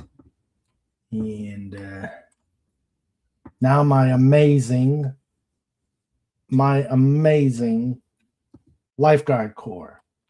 Sandra, our producer, King Dolphin TV in color stereo were available. A Sandra Feliciano production. Tricar director. And you hear his woof, you will do what he says. We had FKHC 2005 Meme Master Extraordinaire. In fact, I'm going to check. Nope. No memes.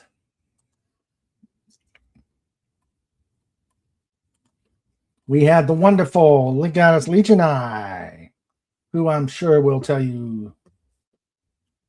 Up, there he goes. We'll do that in a moment. No, do that now. Legatus Legionai tells you to like, to share, to sub, to chat, to comment, to engage, to enjoy, and donate to the Trike Snort Fund. Thank you, Legatus Legionai. Buy some novels. Yes, you can get those on thedolphinwars.com. We have a special. You can get all 3 for $30. And they'll be autographed. Return for more. And save the booms for Saturday. Oh, yeah, we'll boom. We will boom for Saturday. No, I think we'll do one.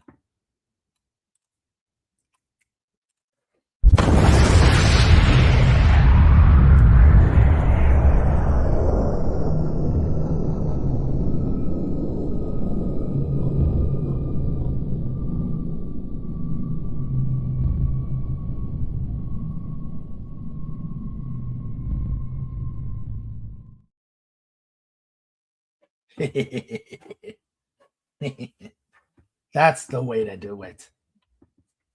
All right. Snorter Pooper says, All right. And speaking of which, we got to thank the baddest bear on the internet.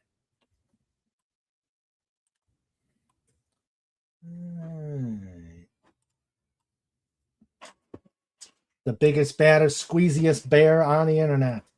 The one, the only Snorter Poopers Cuber. .scream. Hashtag roar. Quote clobber. There you go, Snort. We love you.